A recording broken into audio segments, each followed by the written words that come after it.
vaccines and a chance to overcome the health crisis, but we are not there yet. We need the fiscal stimulus, and we need it relatively quickly, because I can see where the second wave's coming. You can see consumer spending beginning to get impacted again. What we need surveillance to be stronger. We need public health measures, because you have no other way at the beginning. This is your best weapon, and you need to use it well. The good news is that both the vaccines and the therapeutics, in particular the antibodies, are coming along and will start to bring that number way down. We don't just need more investment in public health.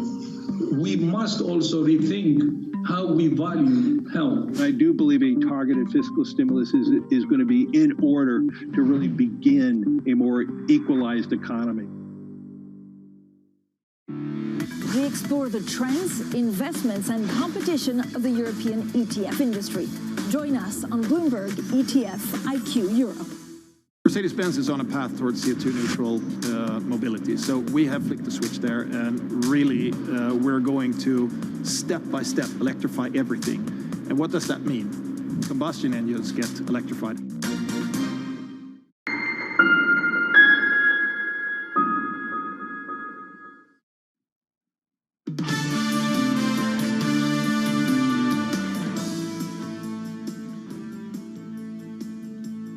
This is Bloomberg Surveillance. Tom Francine from London and New York.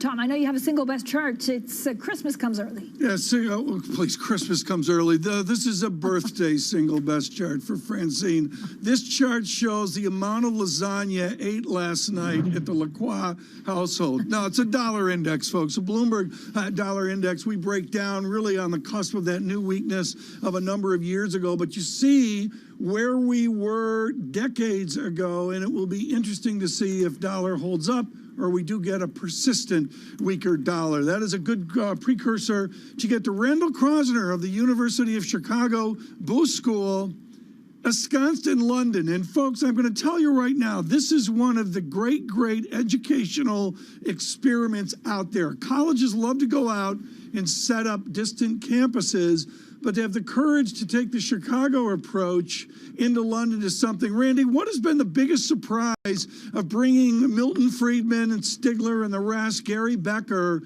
to London? What's been the biggest surprise in this project? I think one of the great things is we've been here for 15 years. People have gotten to know us and gotten to know that it's more than just Milton Friedman, Margaret Thatcher, and monetarism. A lot of people think that it's that's all we are. We're a lot more than that. Like Richard Thaler, our most recent Nobel laureate, thinks markets don't work like Milton Friedman did.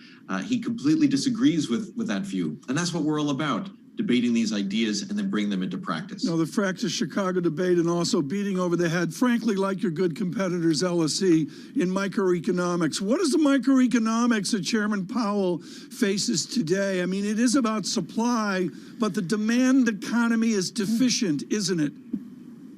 And so obviously this is one of the big challenges, with people scared to go out to work, scared to go out to shop, or they have formal restrictions preventing them from going to the office or going to work. No matter how low interest rates go, no matter how many assets the Fed buys, you're not going to get demand up. You've really got to solve the health and confidence problem. Randy, how do you solve that?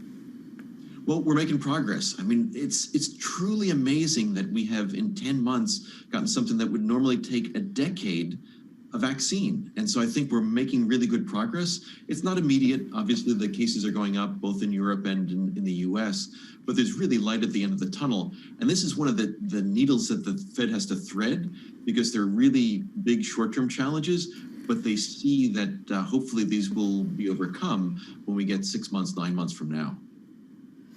Randy, what happens with inflation? So, 80% of the people that come on say there's no risk that inflation goes up. What if there's something structural? What if demographics, as soon as there's a vaccine administered to as many people as we can to achieve herd immunity, goes back to the path that we were in 2019? So I think the Fed can only hope that they'll actually finally achieve their 2% inflation goal, because they've been undershooting it since they announced it in 2012. And with the average inflation targeting approach that they have recently adopted, they're going to be willing to allow the economy, or at least the inflation rate, to run above 2% for a little bit. So I think that will help to offset the kind of decade of being below 2%. Is that likely? It's certainly a possibility, and I think with a vaccine, it's a greater possibility than without a vaccine. Do I see it getting out of control? I think highly unlikely, at least in the next year or two.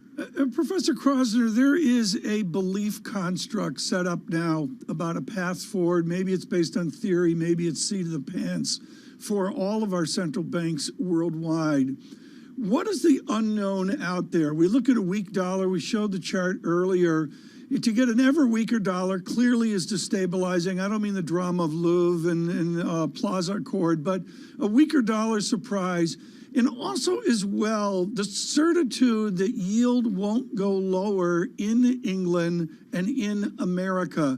Are we underestimating these risks? So one of the things that the Fed really focuses on is anything being disorderly. If the dollar sort of begins to decline a bit, they're perfectly comfortable with that. If the dollar starts to move very rapidly in a way that they don't really fully understand or feel that they can offset, that's the thing that concerns them. A bit of a weaker dollar is actually broadly a benefit to the U.S. in the short run in terms of being able to export more easily, and so that's going to help the recovery in the short run. But of course, no one wants a dollar collapse or disorderly change of the value of the dollar over the longer run. And I don't think that's in the cards. There's really no challenge to the U.S. dollar as the international reserve currency, at least for quite some time. Okay, well, I understand that, but the challenge is the threat to export markets of other nations. They will respond at some point. Are we underestimating or miscalculating the when of their response? Well, that's a very complicated political economy kind of. You're in London now. If you were in Chicago, I wouldn't have asked that question. But now that you're in London, I can ask a pointy, question, a bow tie question like that. No, and it's an important one. So I think right now, obviously, the Europe and the UK are quite cognizant of the strengthening of their currencies and the weakening of the dollar. I think they are likely to. Well, I think Europe is likely to do more easing. The UK may or may not. We'll have to see how things evolve. They've talked about the potential to go negative because they're effectively at zero. Unlike the US, which Powell has made it pretty clear that he really doesn't want to go there.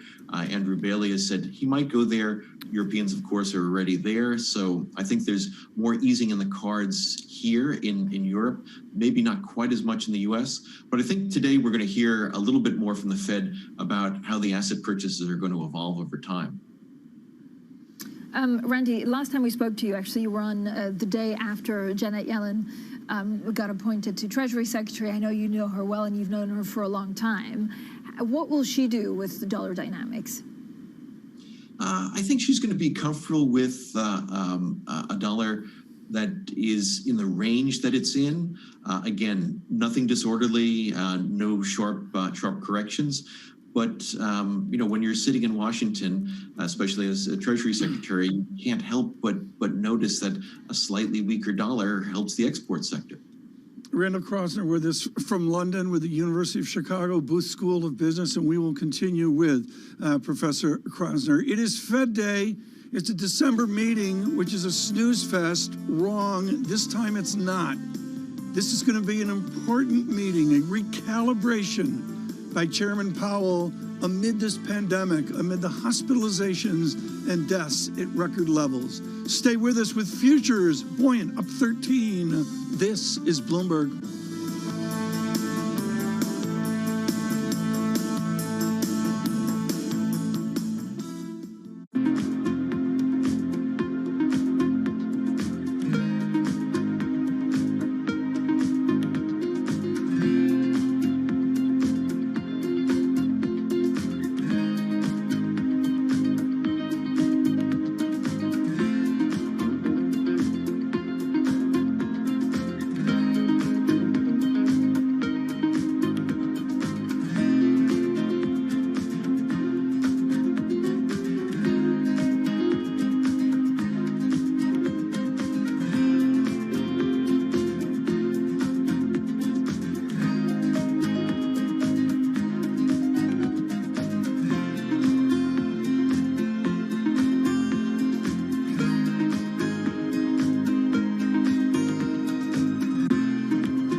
instruments on board include a dual frequency radar altimeter.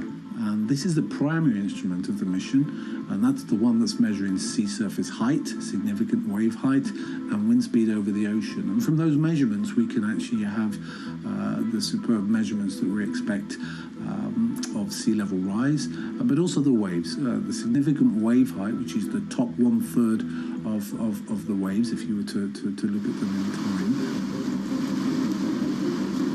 Sea level rise is accelerating, and it is not geographically uniform. In some regions, the rate of rise is 2 to 3 times faster than the global mean. This means that in this region, the elevation since the beginning of the 90s is now nearly 30 centimeters, which is not negligible.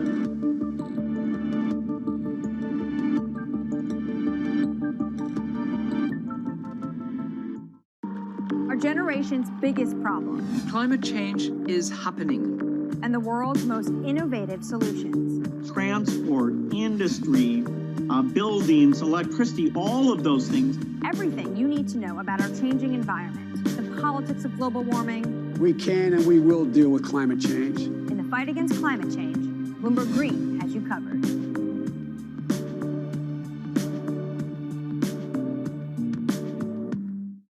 With a new administration coming to Washington, changes are undoubtedly in store, from the economy to foreign policy to public health. I'm David Weston. Join me for a Balance of Power special report, a look ahead to the next 4 years, this weekend on Bloomberg Television.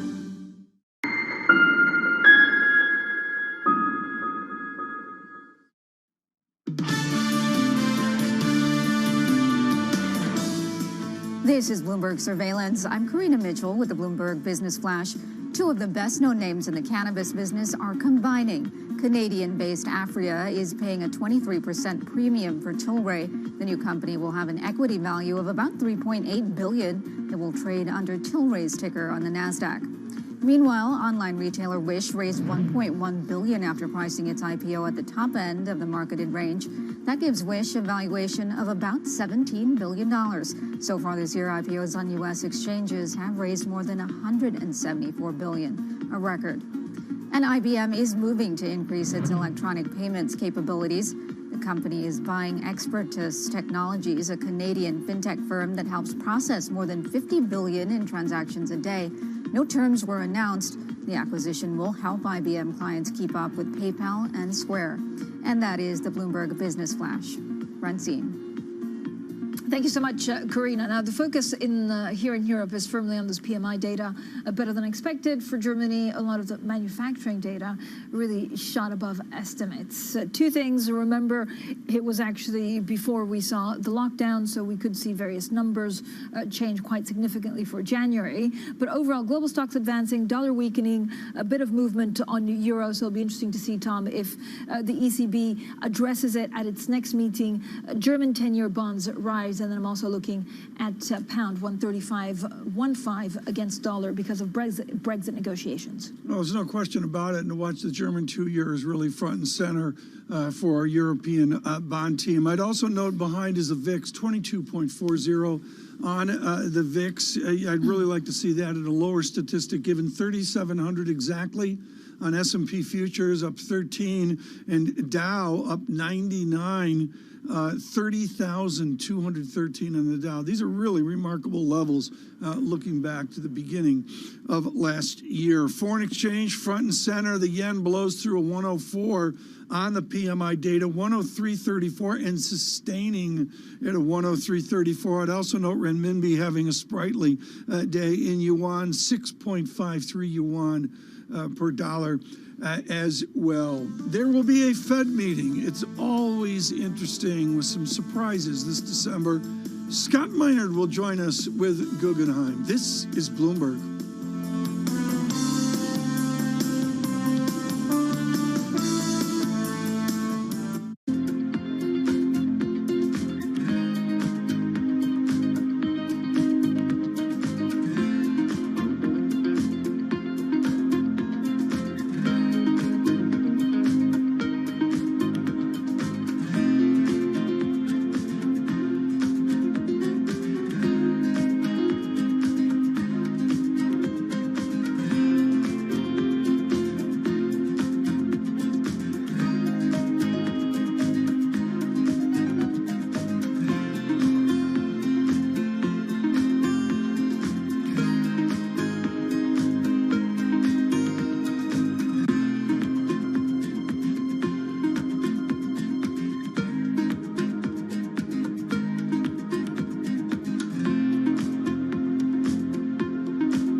TPG history, their experience, and really how we might be able to combine together to really create this fantastic public company. And so we kind of got into the SPAC thing a little bit before it became such a hot method of going public.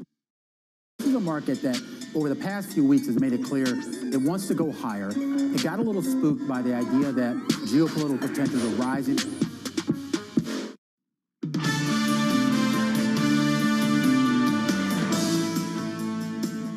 This is Bloomberg Surveillance. Tom and Francine from London and New York. Tom, we're having a great conversation on inflation expectations, of course, what the Fed could do next with Randy Krosner, University of Chicago Booth School and business professor, former Fed governor as well. Randy, I also wanted to ask you about solvency. So we had this pretty poignant report by the G30 where we heard from Mario Draghi, but also Raghuram Rajan, basically calling central banks to be much more careful about the risks of solvency.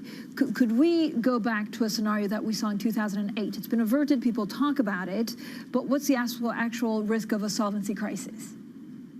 I think my colleague at Chicago, Raghu, is right that we have to be concerned about this, and I think central banks are concerned about this. One of the benefits of this speed with which we've gotten the vaccine is I think it makes it less likely that we are going to have sort of a mass bankruptcy. But I think that that chance is still there because there are a lot of small and medium-sized business who are just not going to make it. The transportation and hospitality industries are really, really going to face major challenges. And these are structural. This is not just a short-term thing. People, I think, are going to change their behavior in the long run, using things like Zoom to not come into the central cities, but stay at home and work elsewhere. So I think it is an issue. It is an important one for central banks to be aware of, but I do think that the vaccine helps to reduce the risk of that. How much of a problem is it, Randy, the solvency issue? Because we don't really see it on the surface. Is it something that central banks are fully aware of? Yeah, and it's one of those things that it's very difficult for central banks to talk about because they don't want to talk about firms going insolvent because that could make people go, oh my goodness, the Fed is worried that firms are going to go insolvent, so I have to pull my money out. So it's one of those paradoxical things that I think they are worried about and that they are analyzing carefully, but they aren't talking about as much because of the potential negative consequences of them talking about it. Yep, I think the delicacies there are evident. Professor Krosner exactly said. Christopher Whalen with George Goncalves write a piercing note about the inside baseball, professor, that you are expert on. We have a TGA or a cash account at the Treasury that has grown massively in size with the dynamics, with the constructive realities of dealing with a pandemic. Do you have confidence we can unwind all these distortions and not create a shortage of paper, as John Templeton called it, that leads to lower rates or, heaven forbid, negative rates? So I think certainly there's a lot of thinking and a lot of planning trying to avoid that. And I think the Fed has made it really clear that they don't want to go negative. And I think given the hope down the line that we'll have a lot of people vaccinated within 6 to 9 months, we may be able to avoid some of the massive bankruptcies. We may be able to avoid that downside risk. But I think there is a challenge of being able to pull back when things start to come back. Are you comfortable? And, folks, we got to make clear here, Professor Krosner is truly one of the world's experts on this. Can we unwind without forcing bad outcomes? So I think that's the biggest challenge. And so I was very confident when I left the Fed and after the global financial crisis that despite all the asset purchases, we would not have high inflation. And that turned out to be correct. We've had below 2% inflation. I think that's still the most likely outcome, but it's going to be more challenging now because there's much more direction of central banks by Congress. For example, with all the different programs where they gave money to the Treasury to tell Treasury to work with the Fed to do certain lending programs, and then decisions to pull some of those lending programs back. That used to be purely within the Fed's purview, and now it's something where there's much more interaction with the Treasury and the Congress, and so it may make it a little bit more difficult for the Fed to pull back when it wants to. I think it's still most likely that it will, but that makes things much more complicated than from a decade ago. Randy, is the financial system strong enough to actually withstand anything that happens in 2021? Nothing is ever strong enough to withstand anything that could possibly happen. It certainly is a lot more resilient than it was from a decade ago, and we saw what happened in when the crisis struck in the beginning of this year. Banks were much better capitalized. There's much more liquidity to this in the system. That said, the Fed still needed to provide a lot of further liquidity into the system. Balance sheet going from $4 trillion to $7 trillion, and the Fed is still continuing to purchase assets. So nothing is ever perfectly safe. I do think it is a lot more resilient than it was before, and hopefully we won't be facing the same kind of shocks that we've had before, but we'll be in a better situation to face them than we were a decade ago for sure. If there are cracks in the financial system, Randy, where would you see it first? So I think one of the areas that you would see it in would certainly be an explosion in volatility. Tom was just mentioning the VIX before. I mean, that's one of the areas where people could become very, very concerned about where's policy going, where's the virus going. If the vaccine doesn't work quite as well as we hope that it will, and the data seems to suggest that it will, there could be some significant asset price movements, and that then starts to raise questions about confidence. It starts to get people to pull back from investing and purchasing, and you can get into a really tricky situation there. Randy, one final question. It deserves a 30-minute answer, but we don't have that, so let's just try to get to it and move on. What are your thoughts on the experiment of negative interest rates? Wow, that is a big question. Yeah, so unfair. I think what's interesting is that there had been a lot of concern that this would completely blow up money markets and have complete dysfunction, that just the spreadsheets couldn't accept negative rates for bond payments. Well, obviously, Europe has shown that that hasn't been the case. Whether it's Switzerland, whether it's Germany, whether it's Sweden, the markets have been able to function. So I don't think that big negative has been there, but it's also hard to argue that it's been an enormous positive. Yeah. And so it's not clear that the benefits outweigh the costs, but I think the costs are not nearly as extreme, at least for Europe, as we had thought. I think it's a bit different for the US because the money markets are much bigger, and I think the potential for unintended consequences are bigger there. Very generous with your time. Thank you so much. The Chicago Approach from London. Randall Krosner with us with the University of Chicago. I'll get that out. 3, 2, 1. The University of Chicago Booth School. Thank you so much. Hopefully I'll be able to talk today on the Fed special. We'll see if I can get there. 2 p.m. Today. With our first word news in New York City, here's Karina Mitchell. Tom, Republican congressional leaders are optimistic about reaching a deal on a stimulus package.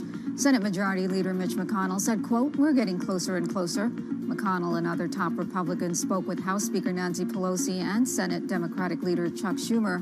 No word if Democrats have agreed to set aside two of the most contentious issues, aid to state and local governments and a liability shield for businesses. Not all states were hit equally hard by the coronavirus pandemic. California now says that despite the economic collapse, the state is poised to pocket a windfall of $26 billion. Tax revenue is coming in at a clip that no one had expected. That's thanks in part to the booming stock market. New York and Connecticut have similar stories. The new windfall could undercut the push for more federal aid. And healthcare workers who received a placebo during Pfizer vaccine trials will have access to the newly authorized shot. Many are already taking up the offer. Placebo groups provide a critical point of comparison in gold standard clinical trials. And Joe Biden is breaking a barrier by naming Pete Buttigieg to be transportation secretary. The former mayor of South Bend, Indiana, would be the first openly gay cabinet secretary. He ran for the Democratic presidential nomination and won the Iowa caucuses. Global news 24 hours a day on air and at Bloomberg Quick Take, powered by more than 2,700 journalists and analysts in more than 120 countries. I'm Karina Mitchell. This is Bloomberg. Tom Francine. Karina, thank you so much. I'm actually reading, Tom, a headline from the UK paper saying that UNICEF, for the first time in its 70-year history, needs to step in and feed some of the poor-stricken children in the UK. I think we should spend a bit more time looking also at the COVID legacy that this has on hungry children. Up next, we track COVID-19 with Lauren Sauer, Johns Hopkins Associate Professor of Emergency Medicine. This is Bloomberg.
This is Bloomberg Best, your weekly review of the most important business news, analysis, and interviews from Bloomberg Television around the world. Ken Burns, welcome to Bloomberg Big Decisions. We have always been a mixture of things. We are always stronger for that mixture. Growth is a way to stay competitive, delight more and more consumers. Are you worried that people won't take the vaccine? We remain concerned about vaccine hesitancy. What is one word of advice you'll take with you? Learn how to listen. And that is certainly something that has served me well. Ankiti, where do you go from here? It's a huge market. It's a huge opportunity. I want to go 100x from here. Our philosophy is to partner where we can and stand apart when we should.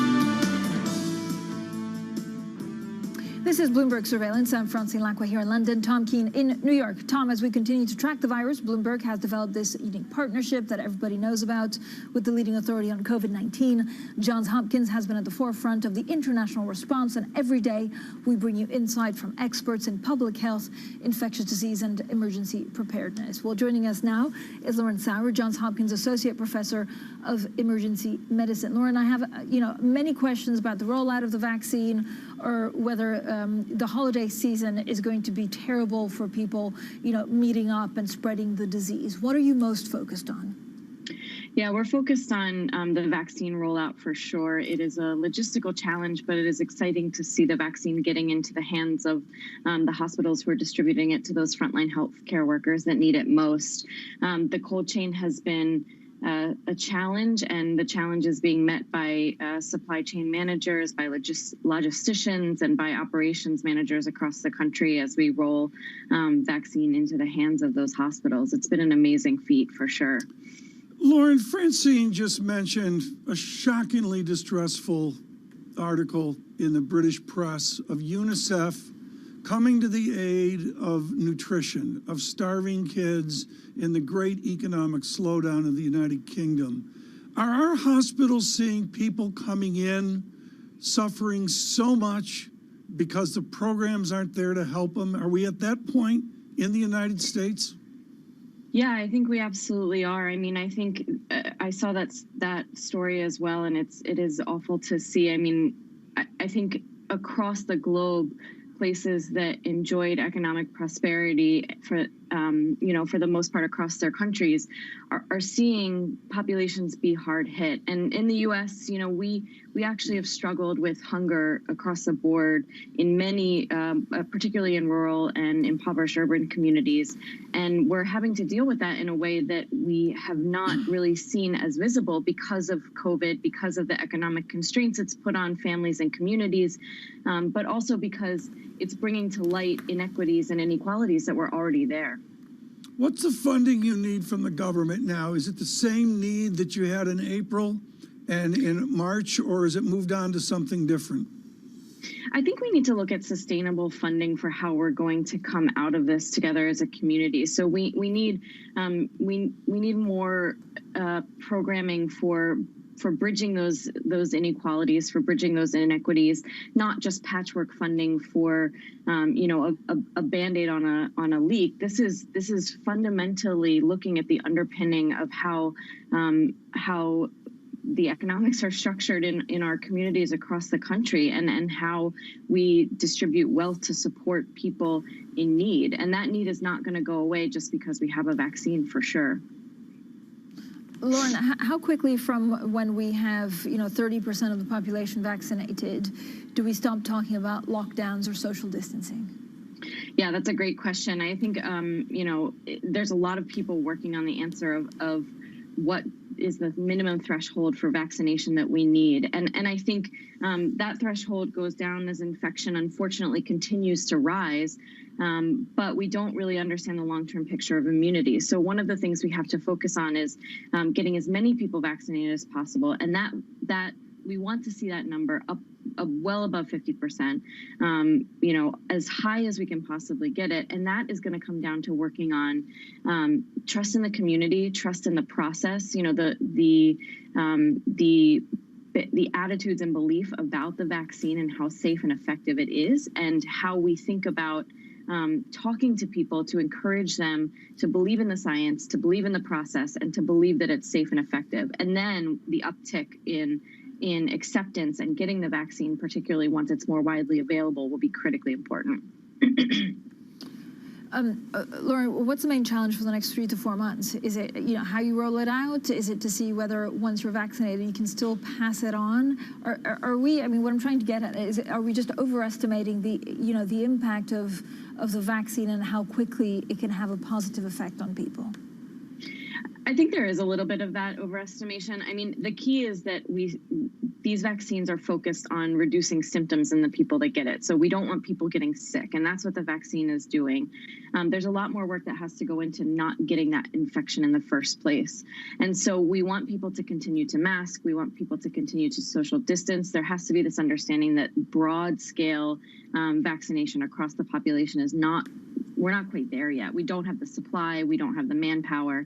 And so where we are now is going to continue for a bit, and we have to be protective of the people who are still trying to run the hospitals, who may not have even had the vaccine, of the patients that need to be in the hospital, whether it's because of COVID or something else that they're still getting sick from. And all of those things are going to go into an environment where it still feels a lot like it feels right now. And we're relying on the community to buy into those masking, social distancing, not traveling too much for the holidays. All those behaviors that we've asked people previously, they're going to have to continue until we get the case counts under control and we get more of the population vaccinated. Lauren, you know this because you live this almost daily. What's morale like in a lot of these hospitals? Yeah, it's low, to be honest. I think hearing the vaccine, seeing it come on campus, seeing friends and colleagues get vaccinated is definitely a morale booster, especially in the timeline in which it's been accomplished. It's absolutely incredible.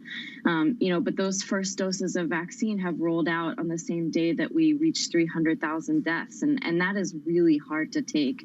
And it's hard to take when you're watching your hospital fill up with people again and again. After Thanksgiving, we'll probably see it again after the winter holidays and into the new year. We hope those cases drop off so our frontline workers can get some well-deserved rest, but I think we have a long way to go in that space. So, the morale is something that is, we're all focused on, but everyone is tired. Everyone is really tired, and these little boosts that come from good news, the scientific good news of the vaccine and the real world good news of seeing your colleagues or getting it yourself, that's huge. But it only goes so far when the cases continue to pour in, when you continue to see incredibly sick people in your hospital beds. Lauren, beautifully said. Thank you so much for joining us. Lauren Sauer there of Johns Hopkins. And be sure to check out VRUS Go on the Bloomberg for the latest information. You can also tune in every day for some of these personal conversations and exclusive conversations with Johns Hopkins experts for an inside look at battling COVID-19. Now, coming up on Balance of Power, an exclusive interview with Dr. Ofer Levy, Boston Children's Hospital Director of the Precisions Vaccine Program. We'll talk, of course, about refrigeration and distribution. That's at 12:30 p.m. in New York.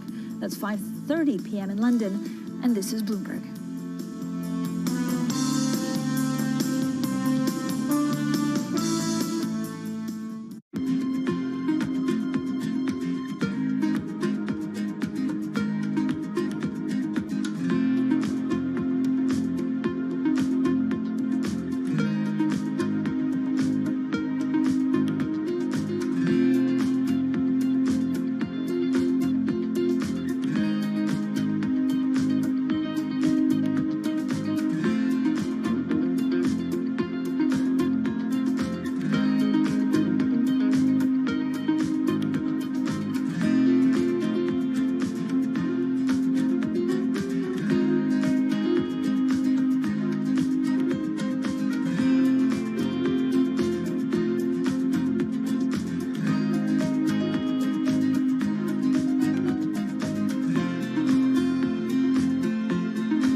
Give you a sense of the real-time action, the 10-year yield tumbling now 11 basis points, so continuing in this knee-jerk risk-off feel.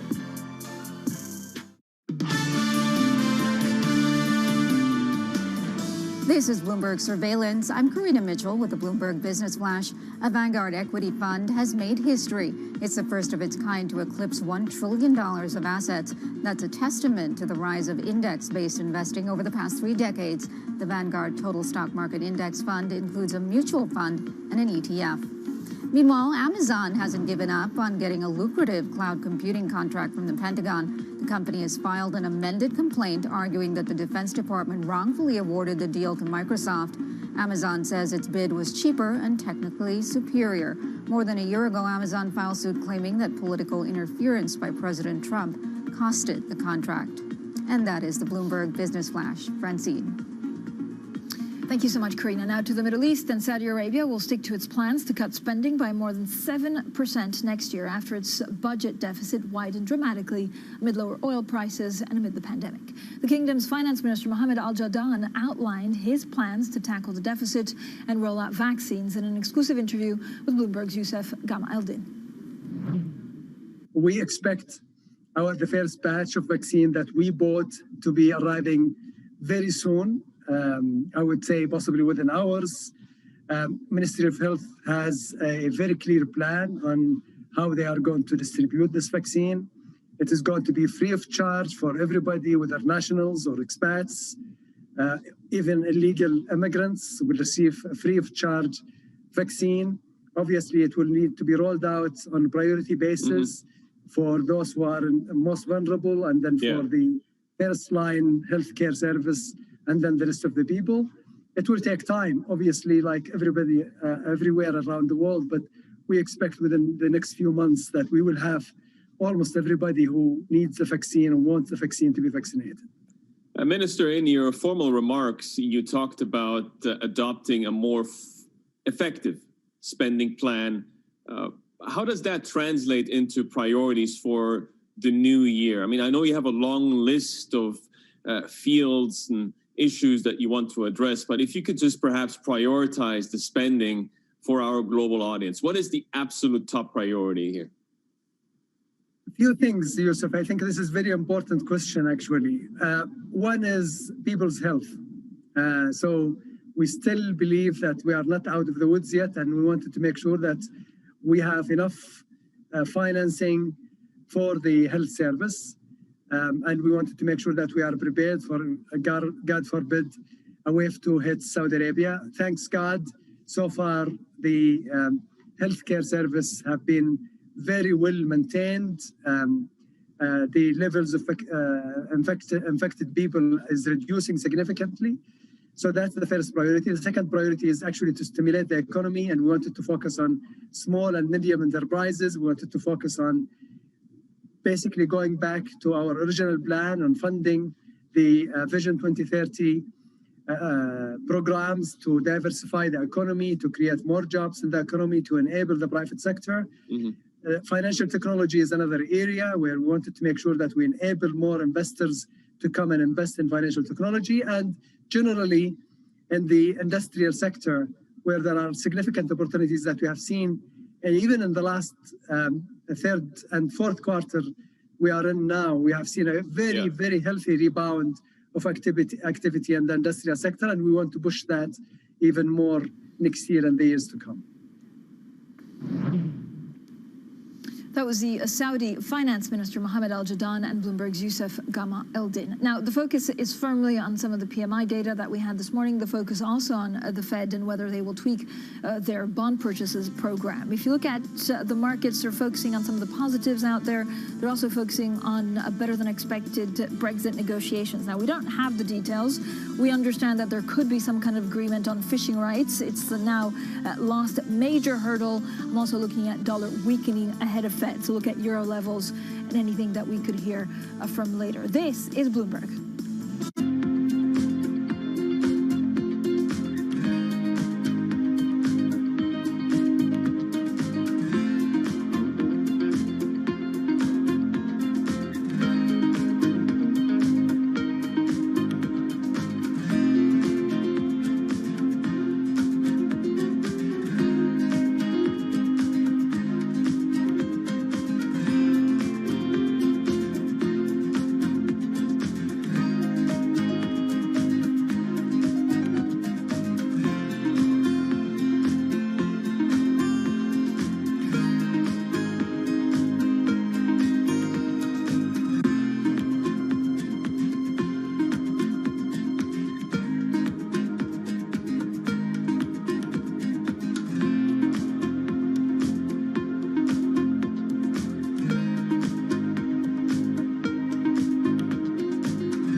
It goes into this plant, it's heated up very quickly to 600 or so degrees. It basically carbonizes it, turns it into a carbon-rich material.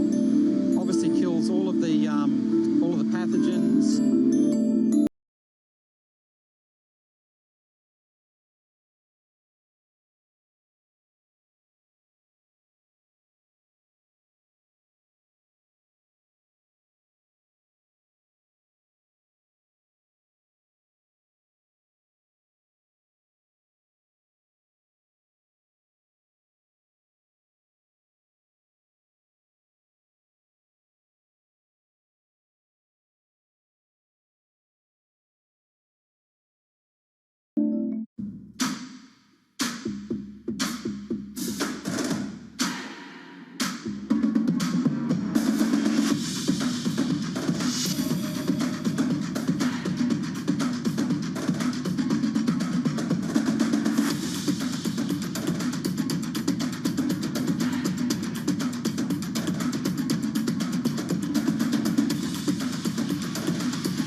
It is possible we could have negative growth if this resurgence gets bad enough and mobility falls off enough. We knew that things were going to slow down after the bounce back in the third quarter, and you're seeing that in the data now. We're going to be well into 2021 before there's some sort of equilibrium that we achieve.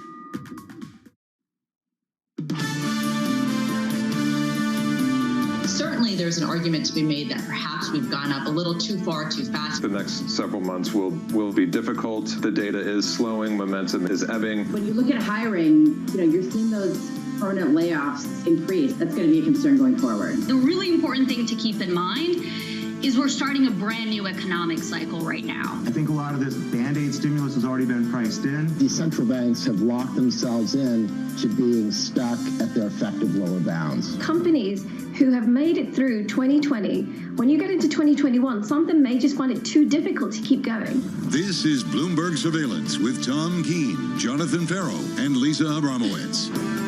From New York and London for our audience worldwide, good morning, good morning. This is Bloomberg Surveillance live on TV and radio. Alongside Tom Keene and Lisa Abramowitz, I'm Jonathan Farrow. With equity futures positive, the story in this market, Tom Keene, euro dollar taking a little look at 122. Just south of that right now, the economic data out of Europe delivering an upside surprise before we got that return to lockdown in Germany. To me, the real story, John, is yes, Euro moves off Euro PMI data, a better view of a European manufacturing economy.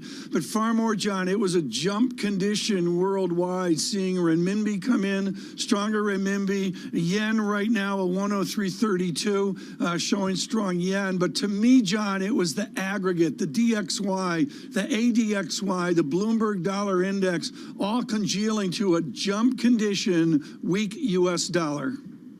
A dollar weaker against the bulk of G10 this morning. It takes us straight to Chairman Powell on a news conference a little bit later this afternoon. Tom Keene, you'll be doing the program. What are you looking for? I am absolutely riveted on the Fed. Usually the December meeting is a snooze fest.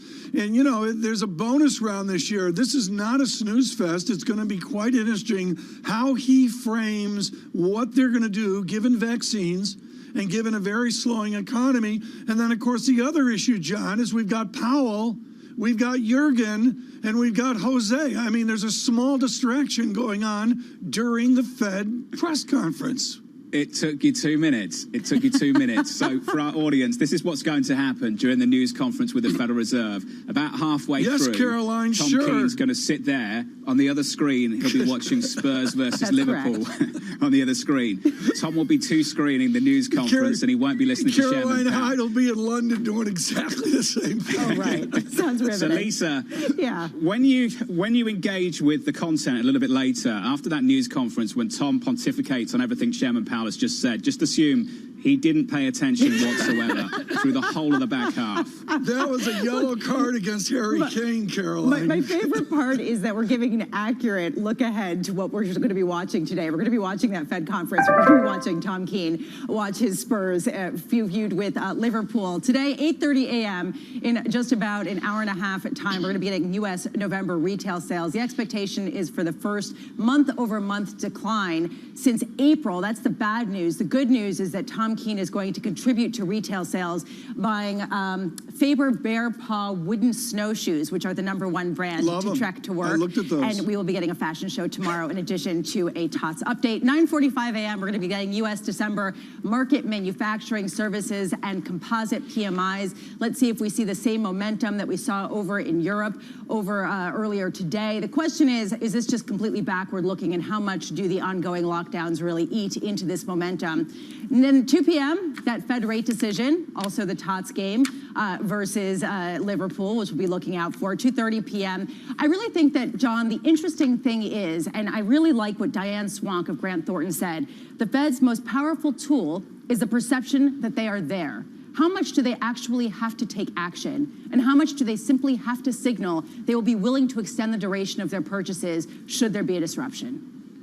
Really well put, Lisa, and that's why this is all about guidance a little bit later today. Ahead of that, this is the scene for you. Worldwide cross-asset. We start with the Treasury market because that's going to be the epicenter of attention for a lot of Wall Street a little bit later. Will we get any guidance on the asset purchase program, and what does it mean for your 10-year yield, the longer end of the curve? Up to about 92 basis points on a session. We travel higher by a single basis point. In foreign exchange, Tom going through this quite nicely. Dollar weakness, the story this morning. Euro dollar out to 122 briefly. The new high for 2020. 122.12 right now, 121.96. And in the equity market, up another 10 points. We advanced 0.3%. Tom, just south of 3,700, and a lot of talk about a plan down in D.C. Maybe becoming a plan of action. Now, I want to understand, was that just optics yesterday, Tom? Better optics, or did we actually move on the substance? Yeah, well, we're going to see what we see there. Of course, we had McConnell talking on President-elect Biden. Maybe as a big news. But, John, I think we're missing here some of the corporate news, including the true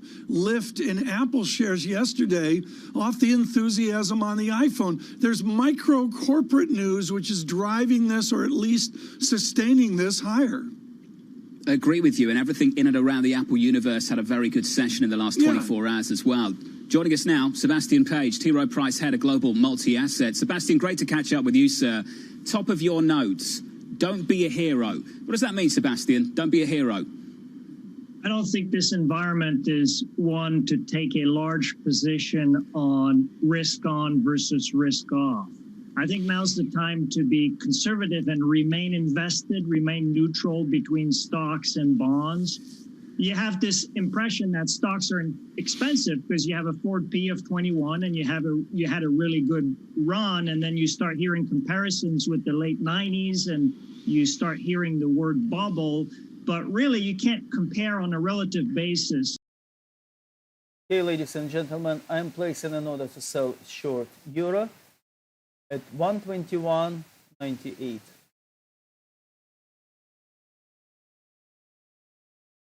Okay, order placed, sell short at this price.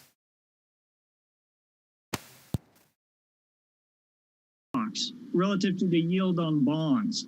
And if you look at that spread back to the 90s, it's actually only been this high about 3% of the time. So the valuation is a question. The question on valuation is about absolute versus relative. And on a relative basis right now, if you think stocks are expensive, bonds are expensive as well.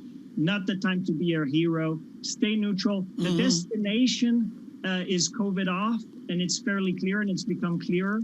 But as many guests on your show talk about, the path is going to be treacherous. Are banks a neutral alternative? I mean, straddling bonds and equities is our financial system. Are bank shares part of being neutral? It moved fast, so I have to remove this order. Okay, better next time probably.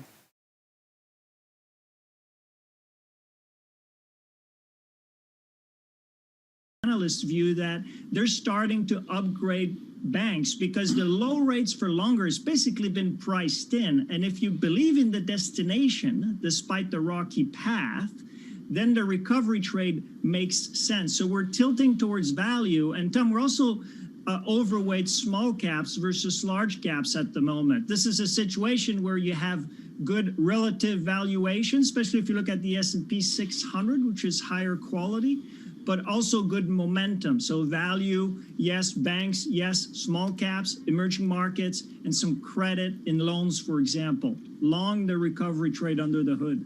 So, Sebastian, you said it's a rocky path, and in your notes you were talking about how it's going to be important to get through the holiday season with the spread of the pandemic, and yet one asset manager after another comes on this show and says, you got to look past it all. It doesn't really matter in the short term. It's not going to have that severe scarring effect for the most part on the economy. So go long risk, and you're not going to necessarily get that big of a sell-off. What do you think is different? When do you think this data matters? You know, the short-term data will matter, and in part that's why we're neutral between stocks and bonds. And we have an asset allocation committee meeting in a couple days, and we'll discuss if we continue leaning into value, right? And some of the questions will be, has this run its course for now for the next few months? We tend to move incrementally because we focus on relative valuations. You will see an economic pullback because of the lockdown measures in the short run. Now, there is enthusiasm about the fiscal stimulus, but it's quite possible that you'll see numbers start to disappoint. And now we have good numbers out of Germany. Again, the destination is clearer. Look at China PMIs, for example, 52, 5-year high. That's kind of gives you a glimpse of what it looks like on the other side. But I completely agree that in order to get there, you could have a bumpy road. By being neutral stocks and bonds, this kind of gives us an opportunity to lean into stocks should we see increased volatility. Now, all that being said, I did mention that we're long the recovery trade. And the idea of being long the recovery trade is that while the valuation argument, stocks versus bonds, is both are expensive, under the hood, when you look at growth versus value, small versus large, EM versus DM, loans versus investment grade bonds, you see real relative valuation opportunities and a bit of momentum, which when those two things work together, you can look at the destination and position your portfolio that way, incrementally, not being a hero. Sebastian, you've used this word destination a number of times during this conversation. Destination for the medium term. I want to understand the longer term destination, just quickly with you. A lot of people have come on this program and talked about the changing characteristics of the economy post-COVID. Many people have also argued that perhaps we just go back to where we were before pre-COVID, that those characteristics persist, and at some point growth and big tech starts to dominate again. Sebastian, as you look out 12 months, 18 months, what do you look for in that transition away from the recovery trade, the cyclical exposure, and back to the names that dominated the last cycle with the idea they dominate again?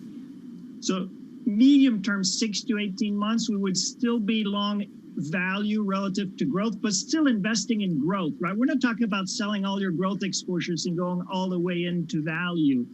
After that, after you get a recovery bump, you're in a world where, and again, I know you talk a lot about this on your show, but the digitization of the economy starts to dominate and you remain in a low rate environment. So growth stocks, we've been saying that for a while, have a long-term advantage that we should not ignore. And think of it this way, Jonathan, about how major this shock has been for the digitization of the economy, right? It took 10 years for retail sales to gain about 10% market share in terms of online buying versus offline buying.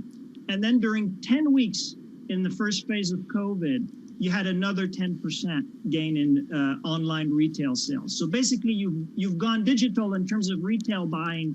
You've earned as much market share in 10 weeks as you had in the 10 years before. So this digital transformation will continue. Sebastian, fantastic to catch up, sir. We appreciate your time this morning.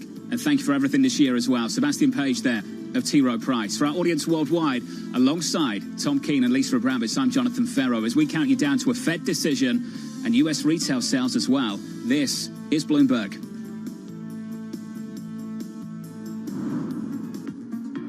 With the First Word News, I'm Karina Mitchell. Republican leaders say there's been progress in talks with House Speaker Nancy Pelosi on a stimulus package. House Republican leader Kevin McCarthy says, quote, there's a possibility of getting it done. No word yet whether Pelosi and Senate Democratic leader Chuck Schumer have agreed to set aside the two most contentious issues. Those are aid for state and local governments and a coronavirus liability shield for businesses. Federal Reserve Chair Jay Powell and his colleagues are considering whether to change their bond buying program to provide more support for growth. Fed policymakers wrap up their two-day meeting today. They're likely to offer new forward guidance on bond buying as the virus outbreak spreads. Meanwhile, in Germany, Chancellor Angela Merkel has raised doubts that the hard lockdown that begins today will end in early January as planned. Merkel warned that the country faces a new peak of virus infections next month. The new lockdown will force non-essential stores to close. Employers are being urged to shut workplaces, and parents were asked to keep children away from school. And a Vanguard equity fund has made history. It is the first of its kind to eclipse $1 trillion of assets. That's a testament to the rise of index-based investing over the past 3 decades. The Vanguard Total Stock Market Index Fund includes a mutual fund and an ETF. Global news 24 hours a day, on air and on Bloomberg Quick Take, powered by more than 2,700 journalists and analysts in more than 120 countries. I'm Karina Mitchell. This is Bloomberg.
have some good news in terms of vaccines and a chance to overcome the health crisis, but we are not there yet. We need the fiscal stimulus, and we need it relatively quickly, because I can see where the second wave's coming.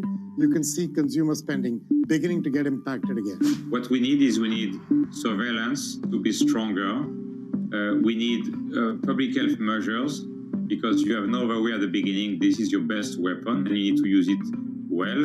The good news is that both the vaccines and the therapeutics, in particular the antibodies, are coming along and will start to bring that number way down. We don't just need more investment in public health. We must also rethink how we value health. I do believe a targeted fiscal stimulus is going to be in order to really begin a more equalized economy. It's such an interesting new world. The world is changing. For us, it's not about being first. It's about being the best. While everyone is zigging, we're zagging. We feel like we can maybe help people out more. We have an enormous number of big ideas. What we're trying to accomplish at Bumble is that you can drive profit and purpose, and they can coincide, they can coexist, and in fact, they fuel one another.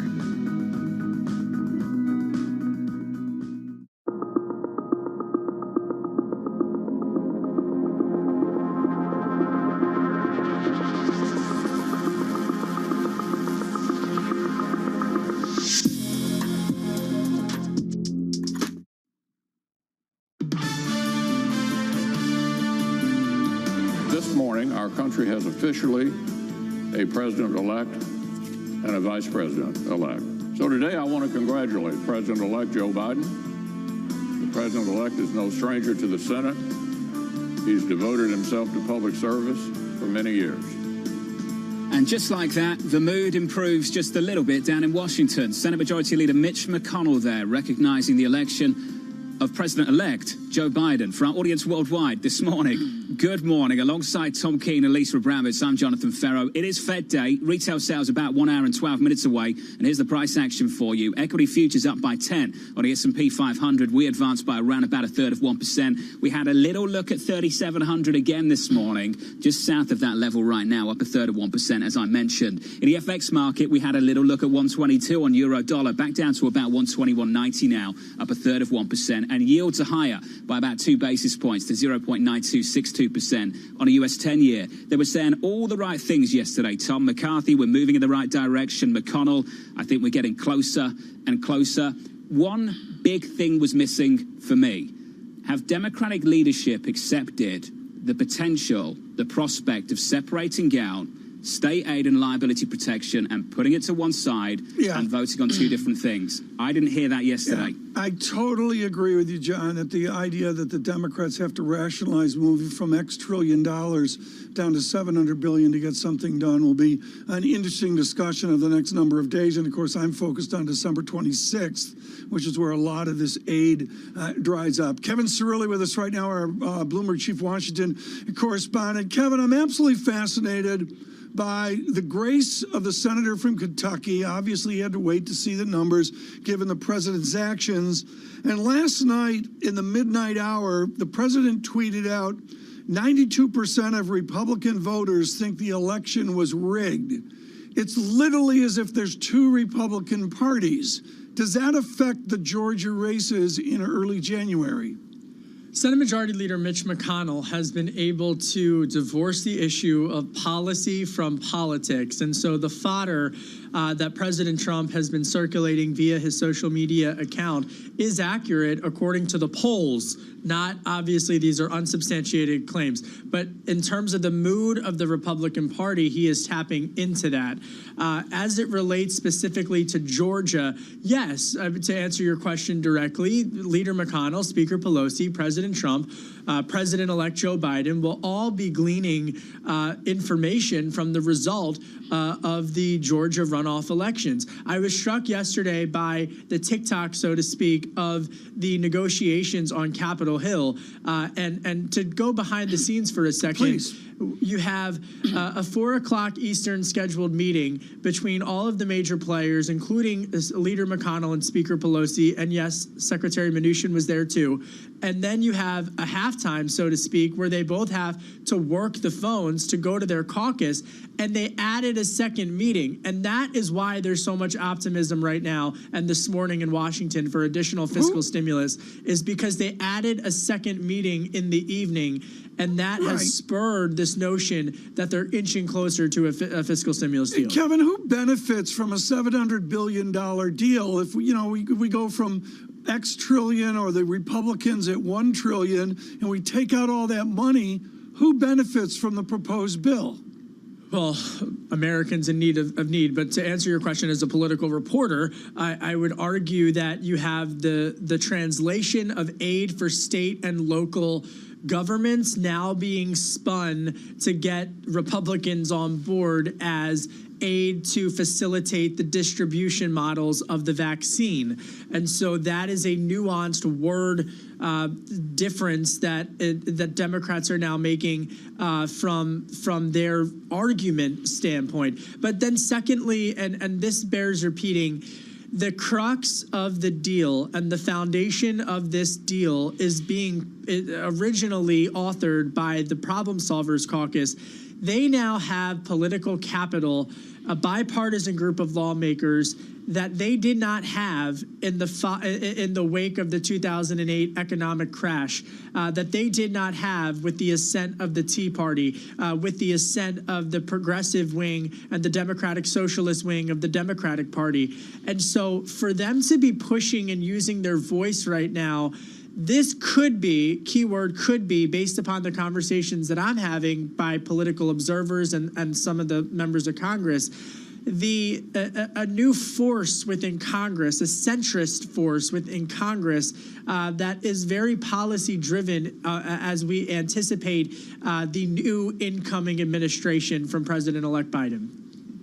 Kevin, you are painting a beautiful cooperative picture of Washington, D.C. Though, Lisa, as you know, there's one big piece missing in this puzzle. Democratic leadership.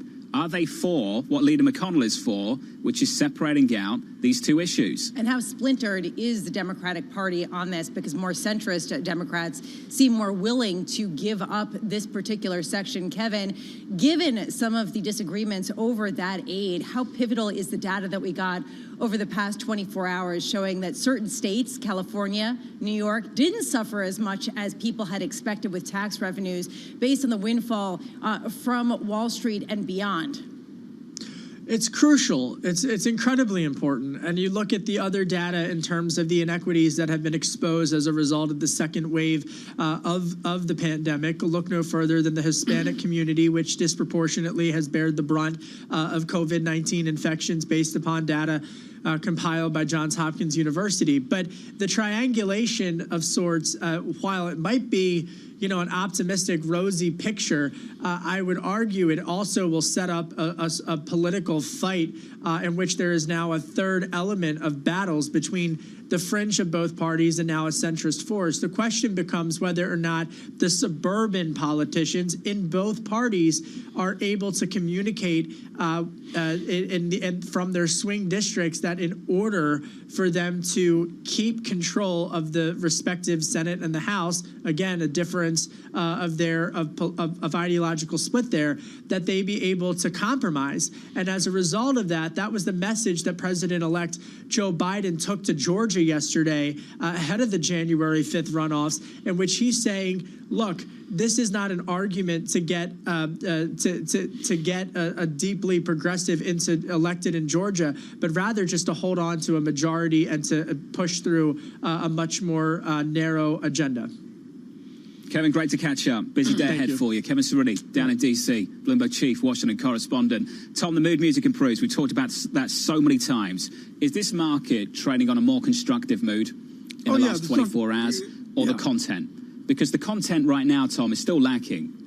Well, the content's lacking on the mystery of GDP, and frankly, you mentioned retail sales earlier, John. Retail sales are really, really going to help give us a snapshot of how ugly Q4 is. But I would say it's a combination of these broader events, but also there is some micro data here showing companies doing better, particularly the more visible ones like Apple the other day. Our survey looking for a negative print on retail sales for the month of November. That data 1 hour away. Coming up on this program, Michael Schumacher of Wells Fargo on a Fed decision just around the corner this afternoon and a news conference with Chairman Powell. For our audience worldwide, heard on Bloomberg Radio, seen on Bloomberg TV, this is Bloomberg Surveillance.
This is Bloomberg Best, your weekly review of the most important business news, analysis, and interviews from Bloomberg Television around the world. Ken Burns, welcome to Bloomberg Big Decisions. We have always been a mixture of things. We are always stronger for that mixture. Growth is a way to stay competitive, delight more and more consumers. Are you worried that people won't take the vaccine? We remain concerned about vaccine hesitancy. What is one word of advice you'll take with you? Learn how to listen. And that is certainly something that has served me well. Ankiti, where do you go from here? It's a huge market. It's a huge opportunity. I want to go 100x from here. Our philosophy is to partner where we can and stand apart when we should. Our generation's biggest problem. Climate change is happening. And the world's most innovative solutions. Transport, industry, buildings, electricity, all of those things. Everything you need to know about our changing environment, the politics of global warming. We can and we will deal with climate change. In the fight against climate change, Bloomberg Green has you covered.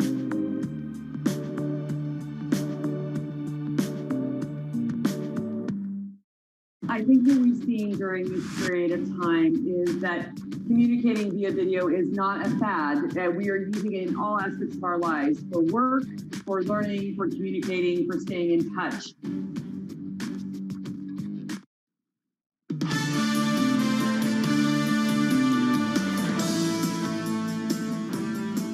From New York and London, for our audience worldwide, this is Bloomberg Surveillance Live on Bloomberg TV and radio. And here's the price action this Wednesday. Going into a Fed decision, futures positive, up 1/3 on the S&P. Little look at 3,700 earlier this morning. We pulled back just a bit. We're up 10 points. On the NASDAQ, we advance again, up 0.2%. Tom Keene talking a lot about Apple this morning. Apple looking good for the holiday season, it seems. Switch up the board into the bond market. This, according to TT Securities, is the day of reckoning for the Treasury market. I'll catch up with Priya Misra a little bit later this morning. Looking forward to that. Yields up by a couple of basis points, curve steeper. On 30s up 2, on a 10-year up 1 to 0.9246%. Two things around the asset purchase program. Will we get any clarity around forward guidance, state contingent forward guidance around the asset purchase program? And will they extend the average maturity of the bond buy program? What will that mean for the yield curve for your calls going out into 2021? Let's finish on this one in foreign exchange. This got everyone's attention earlier on this morning. The PMIs out of Europe. Maybe you think they're stale because Germany's gone back into lockdown. Some people didn't feel that way this morning. Dollar was weaker more broadly, but the euro through 122. That's the new high for 2020. Right now, 121.90, up about 1/3 of 1%. Tom Keene, the PMIs were really solid. So there's two ways of looking at it. Either it's stale because Germany's gone back into lockdown again, or it's an example of some momentum in Europe that was previously lacking, and an example also that maybe the continent can snap back once these lockdowns, these restrictions are pared back and the vaccinations are rolled out.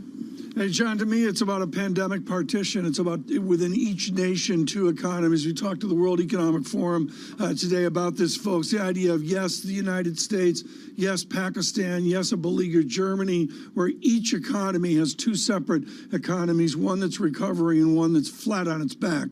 Michael Schumacher is aware of this. He is with Wells Fargo, head of their macro strategy, and he has a very discerning note about the nuances of the market. And Michael, what I want to go to is the duration, the length of time that you envision out there. What will be the effect and effect of real interest rates if they become so chronically negative?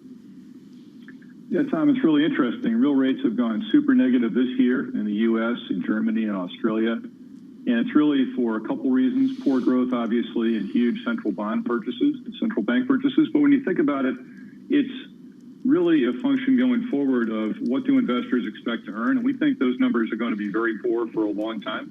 Having negative real rates helps governments dig out of this debt hole they've gotten into, and we think that's a good policy choice. It's a good policy choice. We talked to Randall Krosner, former Fed governor, about this as well, about the choice set that the Fed has, or frankly any central bank, to deal with the unwinding of all this, given that effect out over time. How do you perceive that they will unwind out of this, given the new duration we're all living? No time soon. It's really interesting to think about the degree to which central banks have been super involved in markets, frankly, for the last decade plus since the financial crisis. There was maybe a year or two where they stepped back somewhat, but that's gone. So we think central banks will be huge players for 5, 6, 7 years, long time. And John Farrow, this dovetails right into David Kostin's reframing out to 2023. I think we're going to see a lot of that coming up. Well, we heard the ECB last week framing things out to 2021. Yes. Most people turned around and said, and the rest. So, Mike Schumacher, do we get the same story from the Fed a little bit later this afternoon? Yeah, pretty similar, John. It's an interesting parallel, right? ECB's got inflation at 1.4% in 2023. The Fed has it a bit higher. But the Fed's guidance in September is, look, we're on hold at least through 2023 and probably substantially longer. I suspect the Fed will send a pretty similar message today. Today's meeting, in our opinion, at Wells Fargo is about nuance. It's not really about major policy shifts, but the Fed will try to deliver guidance. We suspect the market will not take it very well, and it's going to be a challenging day. The assumption for both the Fed and markets is that inflation will remain muted for the near and the medium term. Do you think that's right? I mean, could these incredibly negative rate policies, real yield policies, end up juicing inflation? Yeah, Lisa, it's interesting. Inflation could pick up pretty significantly, but as Jay Powell has said time and time again, the epidemic is the most disinflationary event he's ever seen. So it's not going to fade in a quarter or two. It's probably a matter of 3-4 years. So we could see a decent uptick, let's say in the second half of 2021, as vaccines are widely distributed and confidence goes up quite a bit. But that does not mean inflation is back to, let's say, a 2019 or a 2018 level.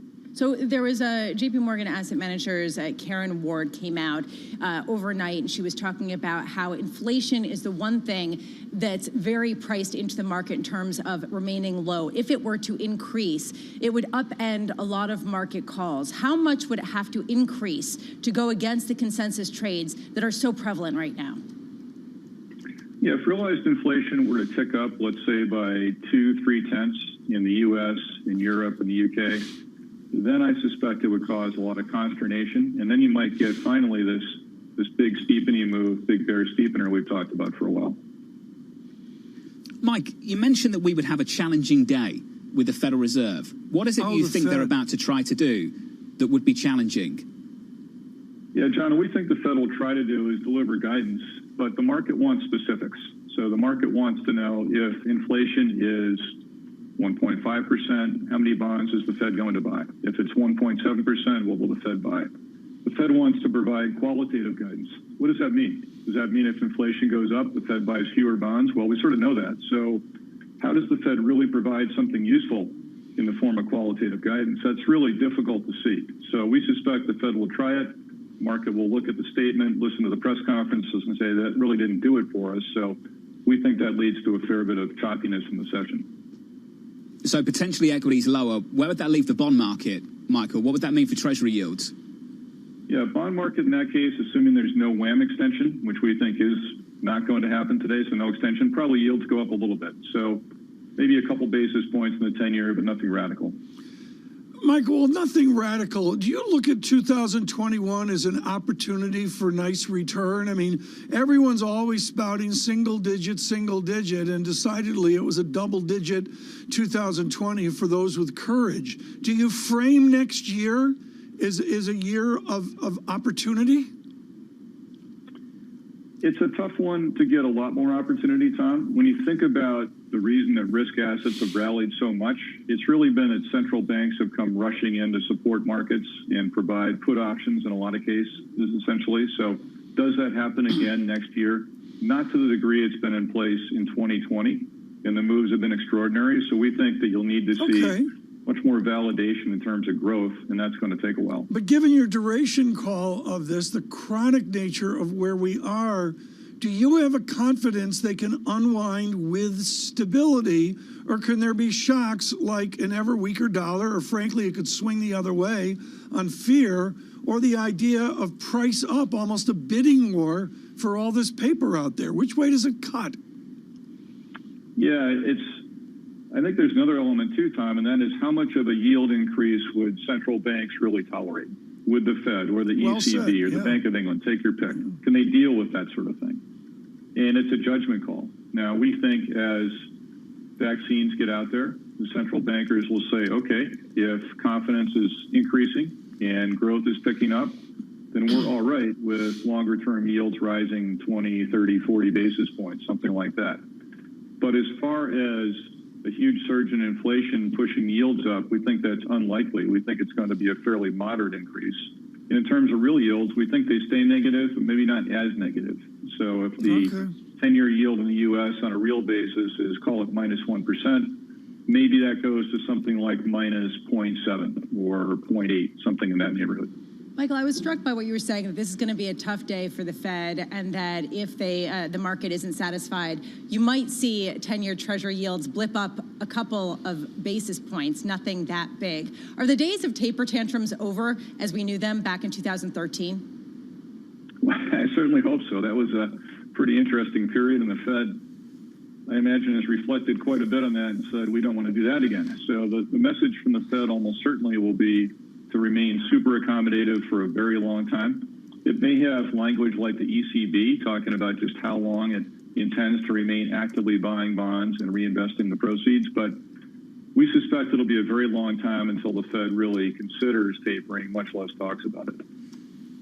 Mike, great to catch up, sir, as always. My best to you and yours for Christmas. Mike Schumacher of Wells Fargo, thank you. Do you know what's crazy about the year 2013? I think it's often forgotten. Everyone remembers the taper tantrum. How many people remembers that the S&P 500 was up almost 30% that year, Tom? Yes, that year was so true. Huge for equities. And the tantrum was not all that long. And the duration, again, the duration of these things, like the crash of '87, can be shorter than you think. You know, you look at a challenging year, John, and to me, it's going to be a challenging December 16th. Not only do I got to get through the Fed meeting, watching Tots Liverpool, John, I didn't realize that Tottenham has not won at Liverpool between when the Titanic sank and when Ballard discovered the Titanic on the bottom of the ocean. Why is it so hard to win at Liverpool? the stadium and the atmosphere, but that's not so relevant these days this year, Tom. The people aren't there, so is it a huge Tots advantage that it's an empty stadium? It's been an advantage, actually, across the continent for the visitors to these grounds where it used to be intimidating. I think it's been a much, much bigger advantage, Tom, to go to these grounds with either really, really reduced capacity, as we have in some stadiums across the United Kingdom at the moment, or with no one there whatsoever. So, yes, who's airing this game in the States later? NBC? Yeah, is that who I need to send an email to? NBC Can I send a little show reel of you? Right here. I can send a show reel of you to NBC Sports Network and just see if they need a new commentator or something. I don't. That's what he want. Lisa, I don't think I'm up to speed on that. I mean, you know, if I did that, I'd have to watch Arsenal play, and that alone would be pain. It would be pain, I will say, and I will say that I do think that your team is going to lose. I got a core question. Please go ahead. It's core knowledge. Is Tottenham-Liverpool a derby? No, it's not, right? No. I'm asking. Liverpool, top of the country, it's right? Different. To the west. London, southeast. Yeah, but it's like a big battle, That's isn't not it? a derby. That's not a derby. Okay. Not really. Okay. It's not a derby. I'm learning. We won't put that in the show reel. I'll edit that out. I'm learning. I'm looking for your Great exit plan. I'm still working on the exit plan for Tom Keane. It's challenging December 16th. Some of you are unhappy with that. I know. I get a lot of hate mail about that, Tom. Some people do love you. I promise you. Some. Futures up 11 on the S&P. Up a third of 1%. This is Bloomberg. With the First Word News, I'm Karina Mitchell. Republican congressional leaders are optimistic about reaching a deal on a stimulus package. Senate Majority Leader Mitch McConnell said, quote, "We're getting closer and closer." McConnell and other top Republicans spoke with House Speaker Nancy Pelosi and Senate Democratic Leader Chuck Schumer. No word if Democrats have agreed to set aside two of the most contentious issues, aid to state and local governments and a liability shield for businesses. In other news, not all states were hit equally hard by the coronavirus pandemic. California now saying that despite the economic collapse, the state is poised to pocket a windfall of $26 billion. Tax revenue is coming in at a clip that no one had expected. That's thanks in part to the booming stock market. New York and Connecticut have similar stories. The new windfall could undercut the push for more federal aid. And healthcare workers who received a placebo during Pfizer vaccine trials will have access to the newly authorized shot. Many already taking up the offer. Placebo groups provide a critical point of comparison in gold standard clinical trials. Joe Biden is breaking a barrier by naming Pete Buttigieg to be transportation secretary. The former mayor of South Bend, Indiana, would be the first openly gay cabinet secretary. He ran for the Democratic presidential nomination and won the Iowa caucuses. And Facebook is attacking Apple over changes in the iPhone's operating system. In a series of newspaper ads, Facebook claims that the changes will be bad for small businesses. Apple is altering the software to curb the ability of companies like Facebook to gather data about users and then target them with advertising. Global news 24 hours a day on air and on Bloomberg Quick Take, powered by more than 2,700 journalists and analysts in more than 120 countries. I'm Karina Mitchell. This is Bloomberg.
is really a reminder, isn't it, just how sensitive the markets are to any commentary about trade. We did see some pressure on the yuan, we did see some pressure on the futures. That is now being reversed. I'm David Weston. Bloomberg Television is reinventing one of the most iconic brands in financial television for a new audience. Join me to see the news program for the clever investor. This is Bloomberg Wall Street Week.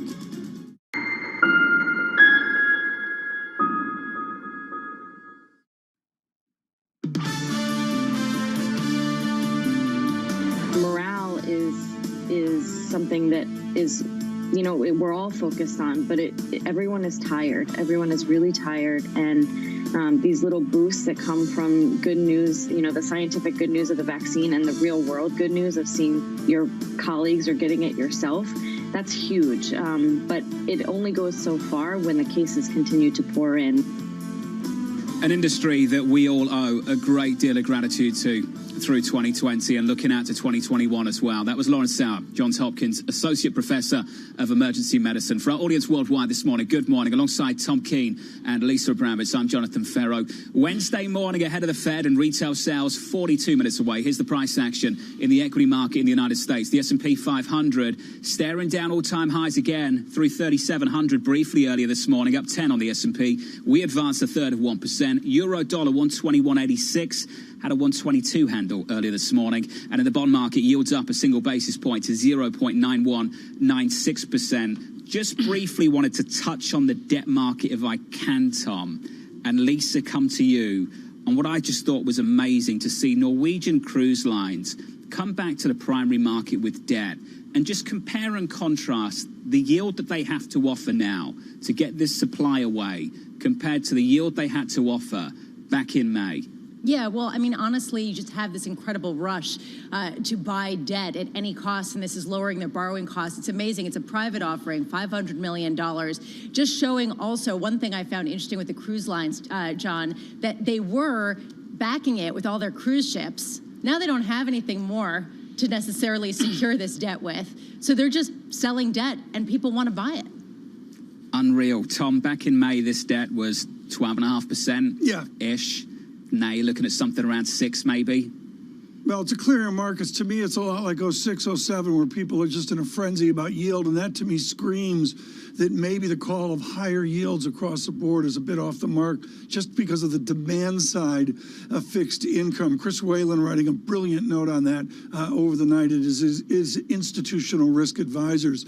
Right now, on the pandemic, and we've really taken pride of a cross-section globally of physicians and surgeons looking at the medicine. And, of course, the medicine now is to deploy the vaccine. Catherine Baumgarten is with Ochsner of Louisiana, Director of Infection Control and Prevention, and joins us about the real world of getting the vaccine out. Dr. Baumgarten, I know you and Dr. Kemmerly down there are on speaking terms, but there's got to be a lot of stresses about actually getting the vaccine out. What have you learned? What is the critical stress of moving the vaccine forward? Is it nothing more than the temperature of the shots? Well, there's a lot that goes involved into getting the vaccine from the shipper back to a patient's or a person's arm, honestly. So there's lots of steps. We've been working on this for months, actually. We have a multidisciplinary group consisting of pharmacy, communications, our nursing staff, administration, all of us working to get this vaccine from point A to point B, which is to get it into people so that we can start to have some hope and some relief from this pandemic. The cold storage is quite a challenge, and that has been amazing to watch in terms of getting the freezers, getting the case from Pfizer, from the shipping company, and then unloading it properly and making sure that then it is thawed properly for the person to receive the vaccine. So all those steps are critical, all of them are important, and so every single one of them is not taken lightly. We have prepared. We actually had done a trial with Pfizer, so had some trial runs on how to do this. We knew how to do it, but making it large scale was a challenge as well. Okay, so you unloaded at the dock, and then you get the vaccine up 7 flights of stairs, et cetera, et cetera. Do you just assume over the hours, the days, and the weeks that all of us, by definition, are going to have to go to hospitals? We're not going to do this in the doctor's office. Well, we have basically set it up in hubs. So we have freezers stationed throughout our health system, and then we are able to transport the vaccine safely to our other sites. So it is given currently at our facilities. We have clinics and hospitals in which we have stationed hubs to basically give the vaccine. The good news, though, is that Moderna does not require such as precise cold storage criteria. So in Louisiana, at least, they are talking about distributing the Moderna to places where might not have these cold storage capabilities or these freezers. So there is a plan in place. If that vaccine does get FDA approval later this week, then that will be an option for maybe those areas that don't have the deep freezers that we do. Dr. Baumgarten, the news is great. We're all so excited to think about the bridge to the other side and getting to the other side where we don't have to wear masks, et cetera. Just on a qualitative level, based on how it's being rolled out right now, based on the willingness of the people you work with and perhaps even your patients to get inoculated, what is your sense of how this is going and the speed of which we will reach some sort of critical mass immunization? Well, if our institution is any indication of what's happening, it has been incredible. All of our healthcare workers are prioritized, especially those that are working with COVID patients on our COVID units. We have dedicated COVID units here, and those that are working in the front line, such as in our emergency rooms and urgent cares. And everybody has really been so excited about this vaccine. It really gives us a sense of hope. You know, 2020 has been a little bit tough for us, and we've had a lot of stresses on our healthcare. We've done great. We've been prepared. We've taken care of patients, but we've also seen our colleagues ill. We've also seen our patients become ill and die. And so to have this hope, to have this science, to have this resource so quickly has been incredible. And there's just a sense of relief around our institution from Monday. We started vaccinating on Monday, and you could just feel that sense of relief. The other good news was how great the vaccine is in terms of its efficacy. And so that was also a hopeful moment when we found out how the vaccine is 95% effective and it has minimal side effects, really, when we talk about vaccines. So we were just thrilled. We cannot wait to get it out to the other healthcare providers and then the community. In terms of when that might happen, we're talking about the spring, the summer. We need people to take this vaccine. That's going to be the key here. If we're talking about, we need to continue to wear masks at this point, but if we're talking about having Christmas that may be a little more normal, that you may have a little bit larger number of relatives at next year, it is critical that people get the vaccine, and that's what our focus is on at this point. Doctor, thank you, and thank you for all the hard work being done in your industry right now. We're incredibly grateful. All of us. Thank you. Dr. Catherine Baumgarten there on the latest with the vaccination effort. And Tom Keene, the word we've heard repeatedly through this week, confidence. 2 words, public confidence. We keep hearing it again and again going into 21. I would agree with that, and I think some of it, frankly, has to do with the messaging, not only from Dr. Fauci and those presently assigned, but what we're going to see after the inauguration. And the confidence is messaging among medicine, but I would respectfully suggest, John, it's also messaging among politicians and our fearless leaders. Yep. There is a tremendous amount of confidence in this market, that's for sure. Up next, Greg Battle of BNP Paribas for our audience worldwide, alongside Tom Keene and Lisa Abramowitz. I'm Jonathan Ferro.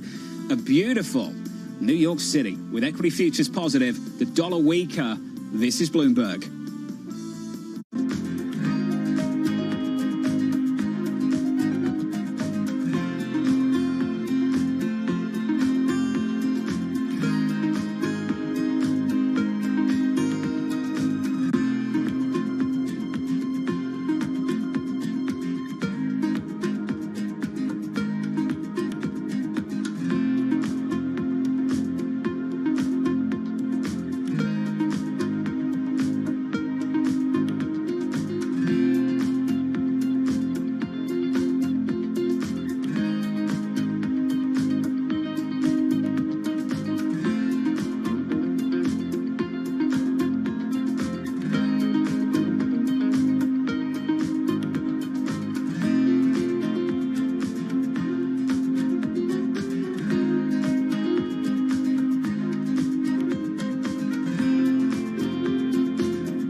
The big concern is climate change. We can see the global warming accelerating at the moment, and the goals that we must hit are so ambitious. It's 1.5 degrees by 2050, being climate neutral in terms of emissions by 2050. That's a huge challenge. We have to reduce emissions by 50%, 2030, 2040 again. It's very, very ambitious, and mobility plays such a crucial role in there.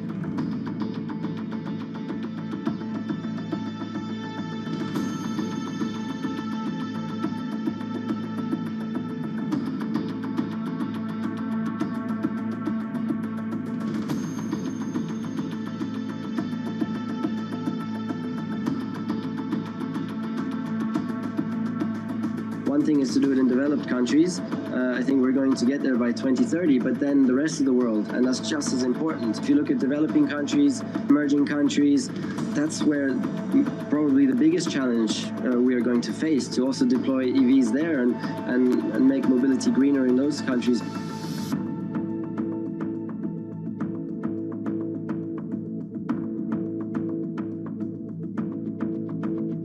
I know it's possible to move mobility forward fast enough to be able to do its part in this fundamental threat that we're facing.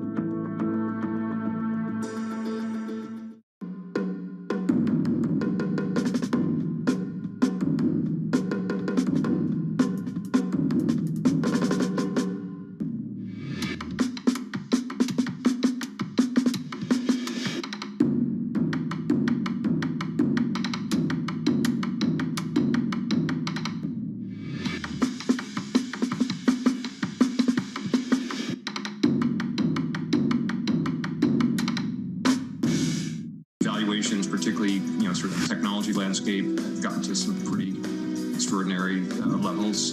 So I think it's not a surprise. I don't think it's any indication of the beginning of the end, but I do think markets don't like uncertainty.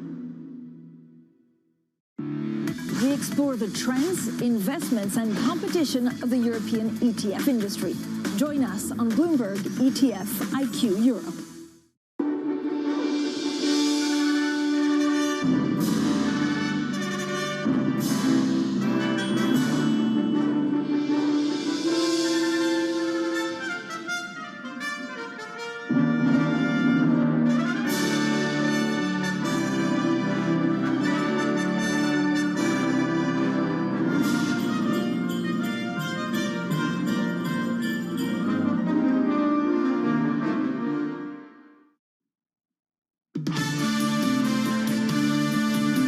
Certainly there's an argument to be made that perhaps we've gone up a little too far, too fast. The next several months will be difficult. The data is slowing, momentum is ebbing. When you look at hiring, you're seeing those permanent layoffs increase. That's going to be a concern going forward. The really important thing to keep in mind is we're starting a brand new economic cycle right now. I think a lot of this Band-Aid stimulus has already been priced in. These central banks have locked themselves in to being stuck at their effective lower bounds. Companies who have made it through 2020, when you get into 2021, some of them may just find it too difficult to keep going. This is Bloomberg Surveillance with Tom Keene, Jonathan Farrow, and Lisa Abramowitz. Good morning, everyone. Jonathan Farrow, Lisa Abramowitz, and Tom Keene. An eventful day, to say the least, here in the markets. A Fed day as well, and not a routine December trade gifts around meeting. There's going to be no Secret Santa in Washington at the Fed day. It's a meeting of value. John, what will you look for from Chairman Powell?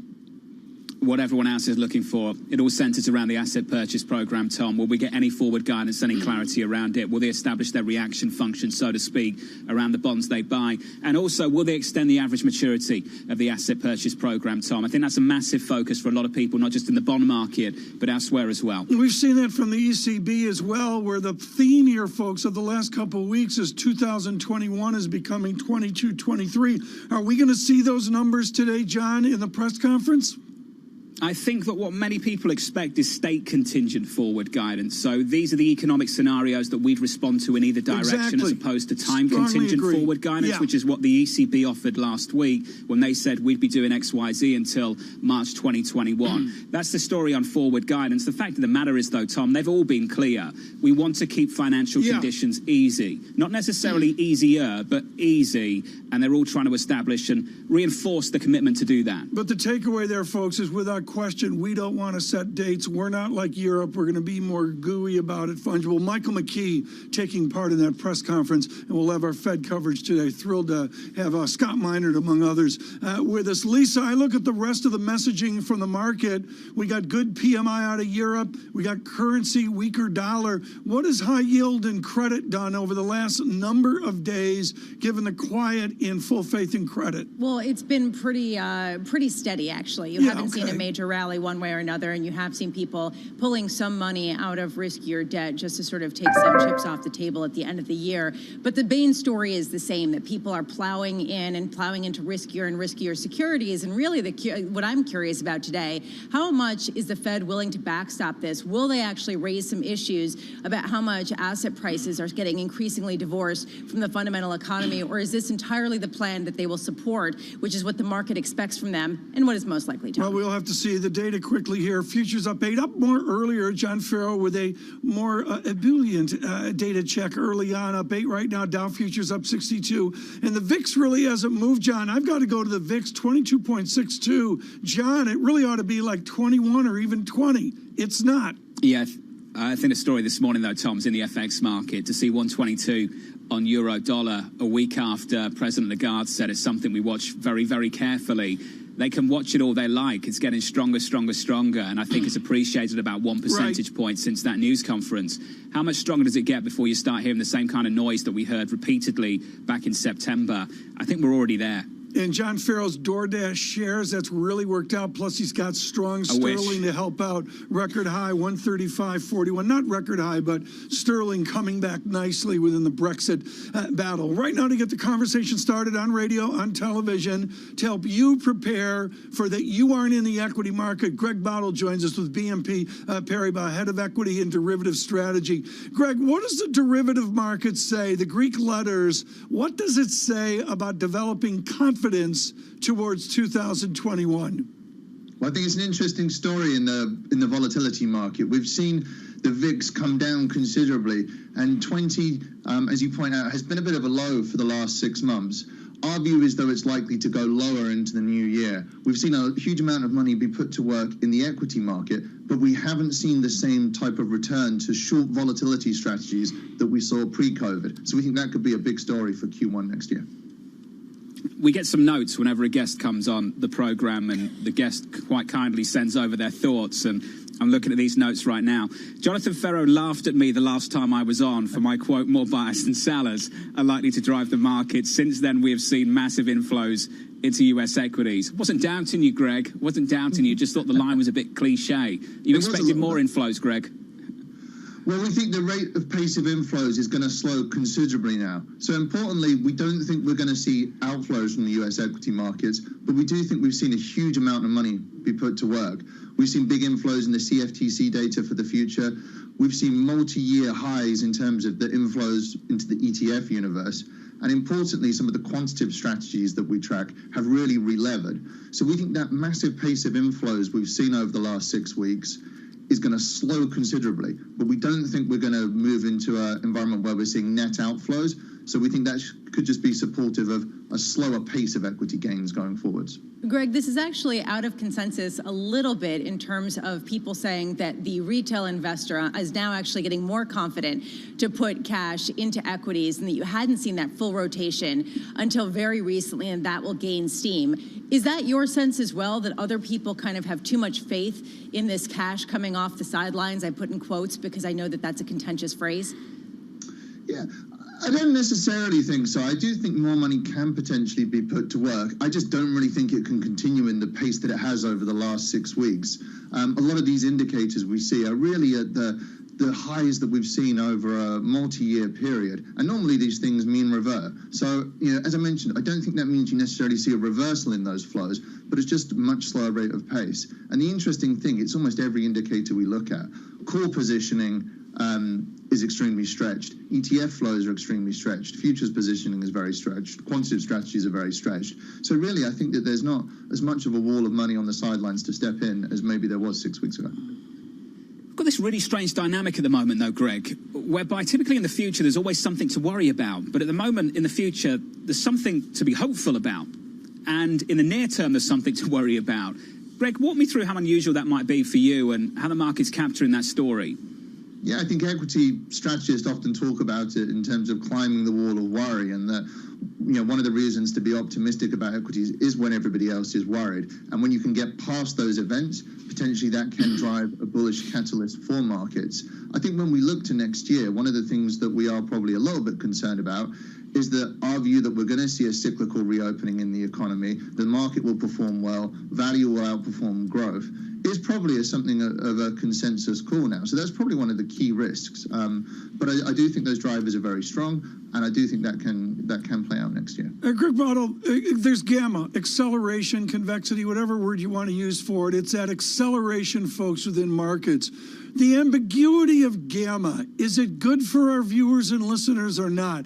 If we get an acceleration of good news or a continued acceleration, is that good? Does it matter about gamma right now?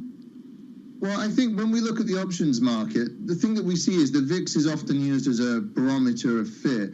And one of the things that we haven't seen is a return to the pre-February, pre-March levels of volatility. We think we could see a new volatility regime in Q1 next year, where the VIX breaks through 20, doesn't go back to low teens levels, but does trade in the mid-teens, high teens levels. And that could see some of the short volatility strategies really start to put money to work again. What that typically does is have a self-reinforcing impact of depressing volatility in equity markets. And that's generally a positive thing for risky assets. So, Greg, just to sort of tie this all together, you seem with consensus in terms of the positivity, but perhaps not with some of your colleagues who anticipate some pretty big gains next year. What are you looking for in terms of the potential returns on the S&P and where you expect the biggest gains? So we think that there could be single-digit gains on the S&P. We think we're going to see really strong earnings growth. That's going to be offset somewhat by some multiple compression. So we think we can get mid to high single-digit gains from the broader equity market. In terms of rotation, I already said that we like the value versus growth story, but we do think it's a somewhat kind of consensus view. Where we differentiate ourselves on that view is we think the value sectors that have led the value resurgence in the last 6 weeks, energy and financials, we don't think are going to be the sectors that are going to drive the value resurgence next week. I think the banks in particular are at risk of being a value trap next year, given the rate environment that we still find ourselves in. Greg, great final thought to leave it on. Thanks for everything this year. Enjoy the sparring. Greg Bowdle of BNP Paribas. Thank you, sir. Thank you very much. Tom Keene, the story on financials, I think, is absolutely clear. That's the tension at the moment. Yes, we've had that catch-up move, but if you expect it to continue, where does the rate story factor into that? The Fed and the ECB are telling you what they're going to do with short rates. They're going to sit on them. Now, maybe you think the curve can steepen out and that you can get some action further down the curve. I don't know, but I think we're going to find out more about that from the Fed a little bit later this afternoon. Yeah, in the short term, it's that wall of money that's out there, the trillions and trillions of dollars that's been invented, if you will, over the last couple of years. Where does it go short term? But the long term is how does it diffuse out of the system? And that's going to be a challenge 2023 and 24 for these central banks. Lagarde alluded to that the other day. Lisa, it's the difference between a catch-up trade and something more durable, something more sustainable. Yep. Cyclicality, many different faces to cyclicality. Let's be clear about that. Everyone's in the same bucket. The bucket just says cyclicals on it. And then through the next couple of months, the next year or so, you start to get some dispersion. I'm picturing literal buckets that one of them just says cyclicals, and people are very excited about it. We've all got a pool of capital, and we pour it into different buckets. That's how it works, isn't it? Yeah, isn't that what they mean? Triple leverage cash. I will say, I think that it's interesting with financials what the regulators are going to do with dividend payments and some of those types of regulations that were put on the banks in response to the pandemic. We got overnight the European regulators coming out and giving more specifics about reinstating some of these dividend payments and shareholder payouts. And, it wasn't as generous as people thought.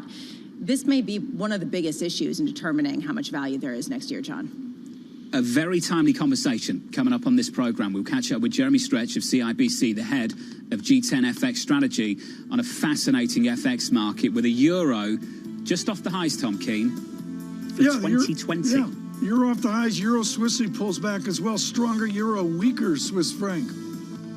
This is Bloomberg.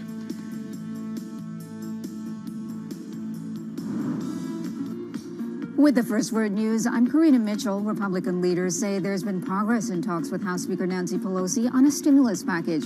House Republican leader Kevin McCarthy says, quote, there's a possibility of getting it done. No word yet whether Pelosi and Senate Democratic leader Chuck Schumer have agreed to set aside the two most contentious issues. Those are aid for state and local governments and a coronavirus liability shield for businesses. Federal Reserve Chair Jay Powell and his colleagues are considering whether to change their bond buying program to provide more support for growth. Fed policymakers wrap up their two-day meeting today. They're likely to offer new forward guidance on bond buying as the virus outbreak spreads.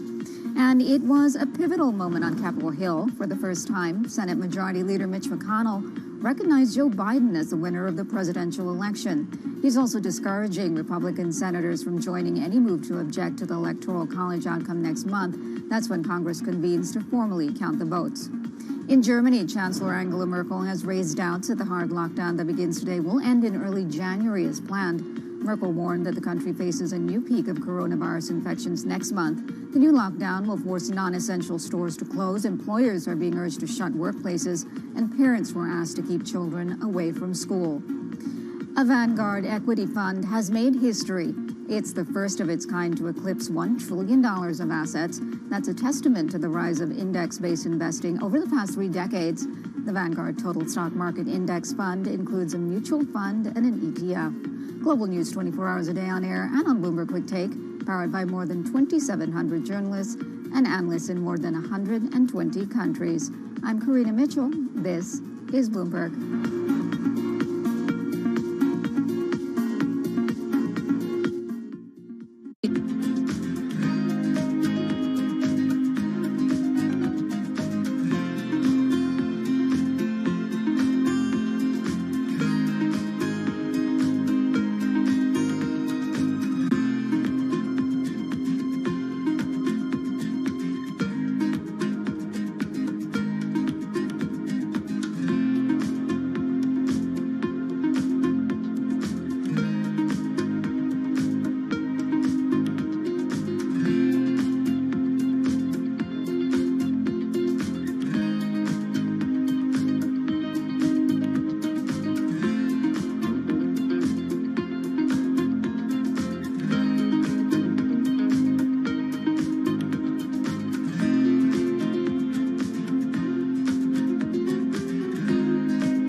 We have some good news in terms of vaccines and a chance to overcome the health crisis, but we are not there yet. We need the fiscal stimulus, and we need it relatively quickly, because I can see where the second wave's coming. You can see consumer spending beginning to get impacted again. What we need surveillance to be stronger. We need public health measures, because you have no other way at the beginning. This is your best weapon, and you need to use it well. The good news is that both the vaccines and the therapeutics, in particular the antibodies, are coming along and will start to bring that number way down. We don't just need more investment in public health. We must also rethink how we value health. I do believe a targeted fiscal stimulus is going to be in order to really begin a more equalized economy.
a market that over the past few weeks has made it clear it wants to go higher. It got a little spooked by the idea that geopolitical tensions are rising.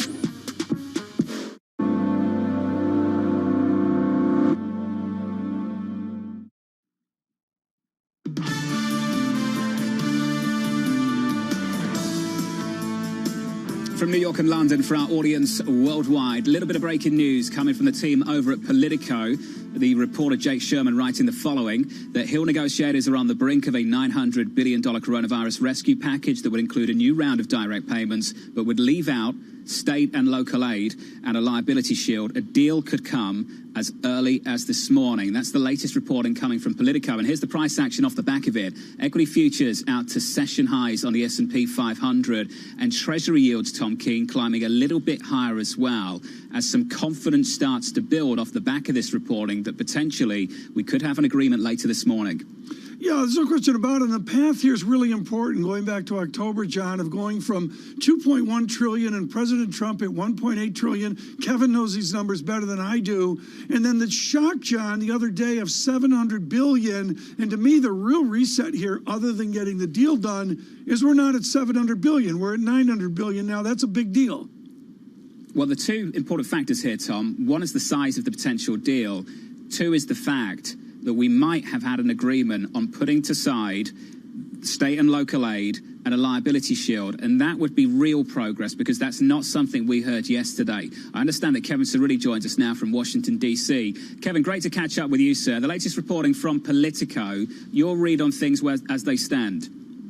Well, two things. First and foremost, that this is the optimism that we're seeing that Senate Majority Leader Mitch McConnell said last night after the leadership reconvened in the 7:30 p.m. Eastern hour, in which he said he was optimistic, his words, optimistic that they would be able to get to some type of an agreement sometime soon. But the second point, and this is where the timing and the nuance of Washington really matters, is that if they want to get to a deal, they have to do it by today. There really is no other option. When you look at the procedures and the floor procedures and the procedural hurdles in the Senate as well as in the House, with the clock ticking down for Friday with regards to the omnibus bill, these are the final hours in order for them to do that. Who holds the power here, Kevin Cerulli? Leader McConnell. President Trump? McConnell does. Why does he hold the power?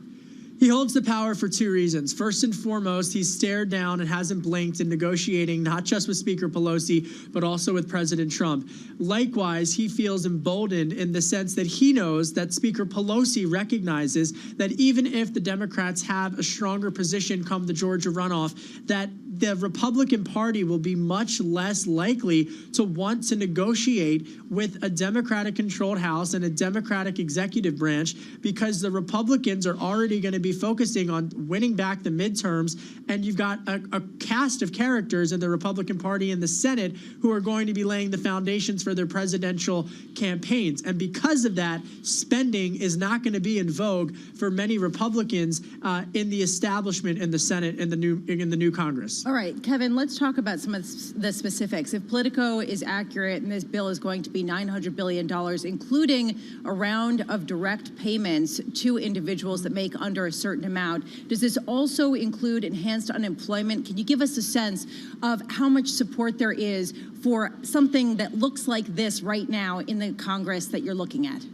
I'm hesitant to talk about language in a bill that I haven't seen yet, so I don't want to do that. But I will tell you that in terms of the unemployment benefits, the $300 weekly checks to $600 check, that the stimulus check, not weekly, the stimulus check, $600 that the President and Secretary Mnuchin have been pushing for, that was an ability for President Trump to provide political cover for Republicans concerned about spending, and so that they didn't have to be pushing for that, with the Republican Party moving in the direction of their not wanting to be spending.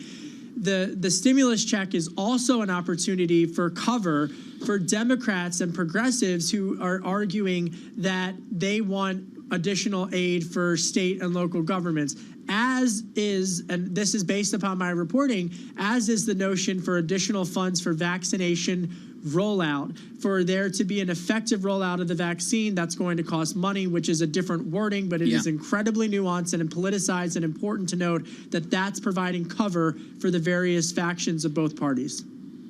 For our audience worldwide, if you're just tuning in, a little bit of a bounce on the S&P 500 off the back of reporting from Politico suggesting that Hill negotiators are on the brink of a $900 billion coronavirus rescue package that would include a new round of direct payments, but would leave out state and local aid and a liability shield. Kevin, you did the right thing. Let's not speculate about what's in a bill that none of us have seen, but let's talk about the reporting. And the reporting suggests that liability protection and state and local aid will not be in this. The good news is that those suffering in the labour market could be about to get what they need. The bad news are some of those states that are now shutting down cities again, thinking of California here and the potential of the same thing happening in New York, they won't get what they need. Can you walk me through how that pressure builds going into the new year? With regards to liability protections, the liability protections of what Leader McConnell entirely wanted will not be in this proposal, but most likely a watered-down version of those protections, particularly for Main Street companies, will be included in that to make sure that they are able to find that balance of bringing people back to work and keeping them healthy and safe and complying with standards that have been, let's face it, very mixed messages from all different factions of government, from the local to the federal level, in terms of various rules and regulations. In terms of where this goes with fiscal stimulus, this is without question a victory for Leader McConnell, as well as for the Democrats in the Problem Solvers Caucus and people like Senator Dick Durbin, a Democrat from Illinois. Yeah. Here's why.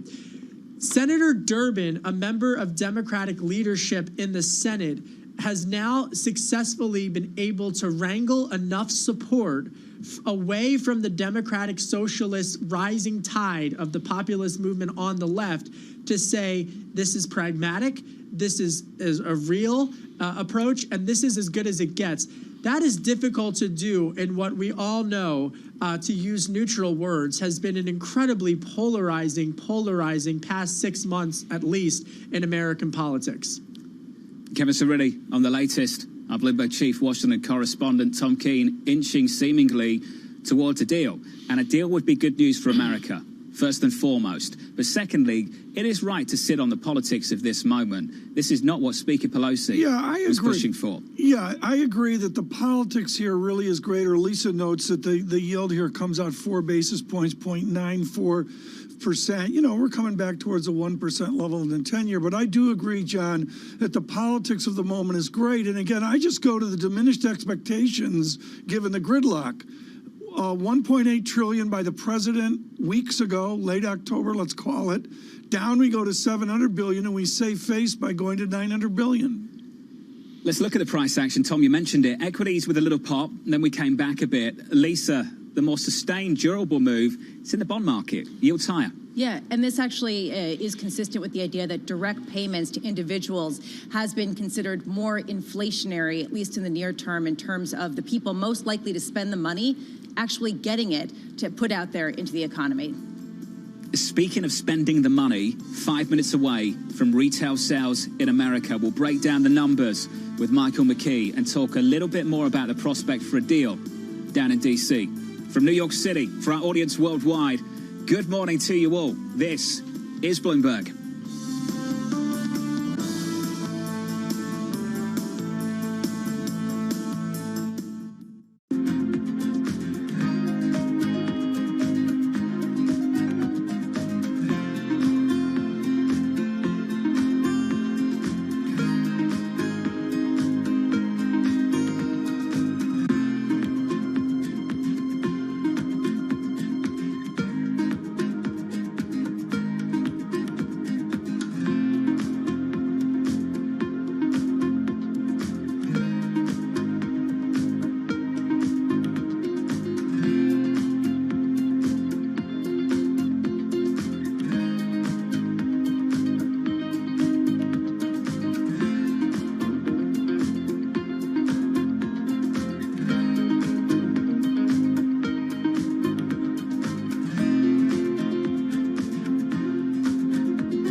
retirement is confusing. That's one reason why 42% of people age 18 to 29 have no savings, and partially because of things like student loans and other priorities like just being able to pay rent.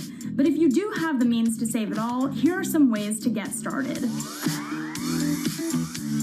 First, there's the one everyone thinks about, which is your 401k. This is a savings account that lowers your taxable income because you don't have to pay taxes on the money you contribute.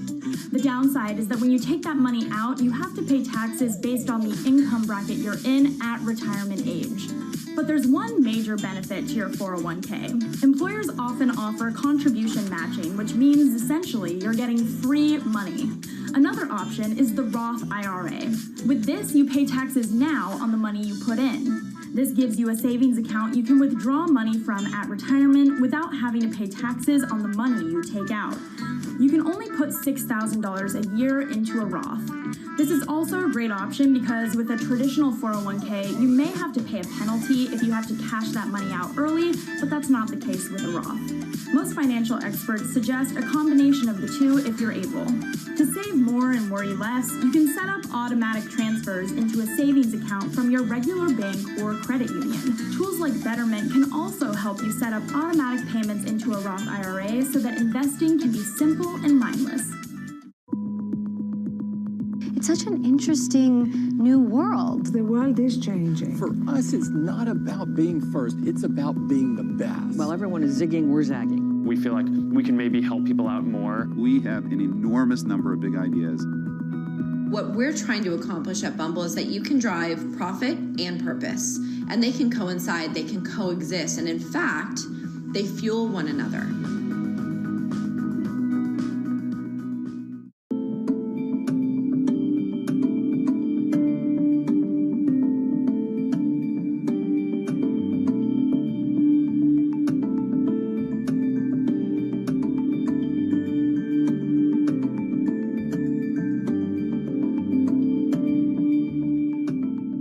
Mercedes-Benz is on a path towards CO2 neutral mobility. So we have flicked the switch there, and really we're going to step by step electrify everything. And what does that mean? Combustion engines get electrified.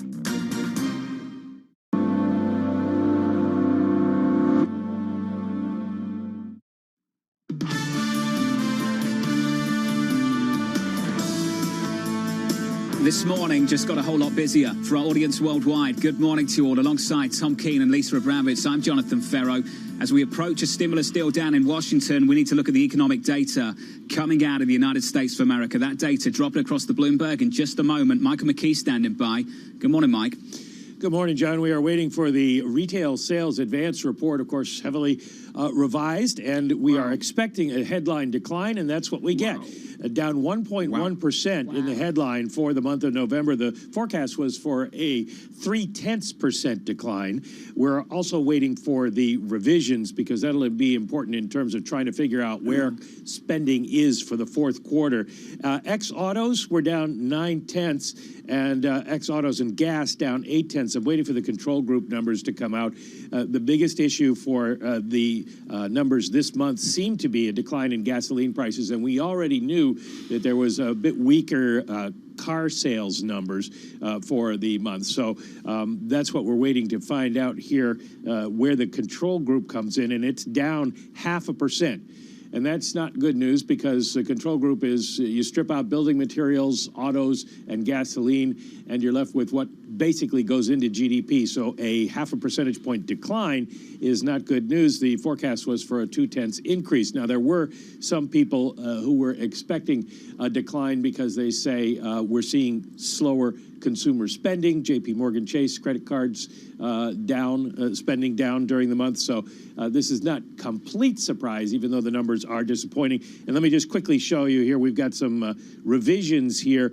In October, retail sales were up 0.3% in the initial print. They were down 0.1% in the revision. The retail sales control group up 0.1%. Now reported down 0.1%. So all the numbers negative for October as well as November. The U.S. economy clearly slowing, guys.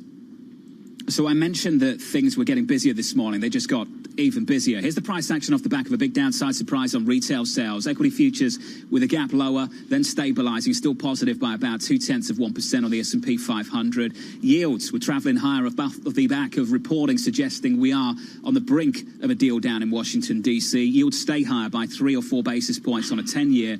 And then the next headline drops, Michael McKee. We've been waiting for this one from the Treasury. The United States designating Vietnam and Switzerland as currency manipulators. Yes, this is kind of an interesting report because for years the debate has been, do we name China a currency manipulator? And the Treasury Department did a year ago, and then in their last report in January took that designation off after the Phase 1 trade deal. Remember that? That was this year. Now it's Switzerland and Vietnam. The U.S. has already filed cases against Vietnam for currency manipulation, particularly in effect to try to affect the sales of certain exports, including tires. The Swiss one is interesting, though, because Switzerland has been manipulating its currency. They would be the first to tell you that because there's so much demand for the haven currency, given the way the world is these days, that they've had to do that or the currency strengthens so incredibly much. There are 3 criteria that the Treasury Department follows. One is a bilateral trade surplus with the U.S. of at least $20 billion. And this year, so far, year to date, Switzerland is at $51 billion. A current account surplus of at least 2% of GDP, and they're at 8.9%. And foreign exchange purchases of at least 2% of GDP, and they're at 5%. So they meet all the criteria. The only question is it really important? I mean, the U.S. does significant amount of trade with Switzerland. They exported $65 billion worth of goods to us so far this year, and last year it was only 36.5. So a 78% increase this year, but that's largely probably because of the pandemic, and also at this point, there isn't much the U.S. can do about it. The Swiss aren't going to stop. It reminds me, Tom and Lisa, of the old Monty Python bit about if you don't stop, I will insult you again. The requirements of the law are that the Treasury Secretary has to engage in negotiations with the Swiss. Michael McKee, don't move away. This is really an historic moment for surveillance, folks. This goes back to me and a guy. They put me on a stool in Davos with this guy from London that wouldn't shut up. How did that go? His name was, he had a British accent. Here That's we all are. I remember. And this was the day where the Swiss had to react. We've got Michael McKee with us, our international economics and policy correspondent. One of the gnomes of Zurich, John Farrell, with us as well. Lisa Bramowitz and Michelle Meyer waiting here as we look at 3 stories on surveillance, and we're going to do this over the next 20 minutes. Jeremy Stretch joining now with CIBC on this historic moment. Jeremy, there has always been a distinctive feel to Switzerland. There has always been the pressure of the gnomes of Zurich and their nation that they have to protect themselves from the wall of money coming in that would form outright deflation. Is this an unfair statement of manipulation to Zurich and the people of Switzerland? Well, of course, this particular issue has been brewing for some time, and clearly the Swiss were very mindful of that, and indeed the SNB have increased their visibility vis-a-vis their intervention in order to try and placate the U.S. Treasury. So in a sense, they were kind of anticipating this risk would come, and as you correctly say, the Swiss are often recipients of a wall of money when there are periods and episodes of uncertainty. But what the SNB have been attempting to achieve is to maintain currency competitiveness with their primary trading partner, and that is, of course, Germany, and also to limit disinflationary or deflationary tendencies. And it is very much the case that they've been utilizing the policy of the currency as a means or a mechanism to do that, other than perhaps following some of the other benchmarks that we've seen from other global central banks in terms of asset purchases. So it's in a sense the SNB have been pursuing a very different policy, which has ended up with them getting into the crosshairs of the U.S. Treasury.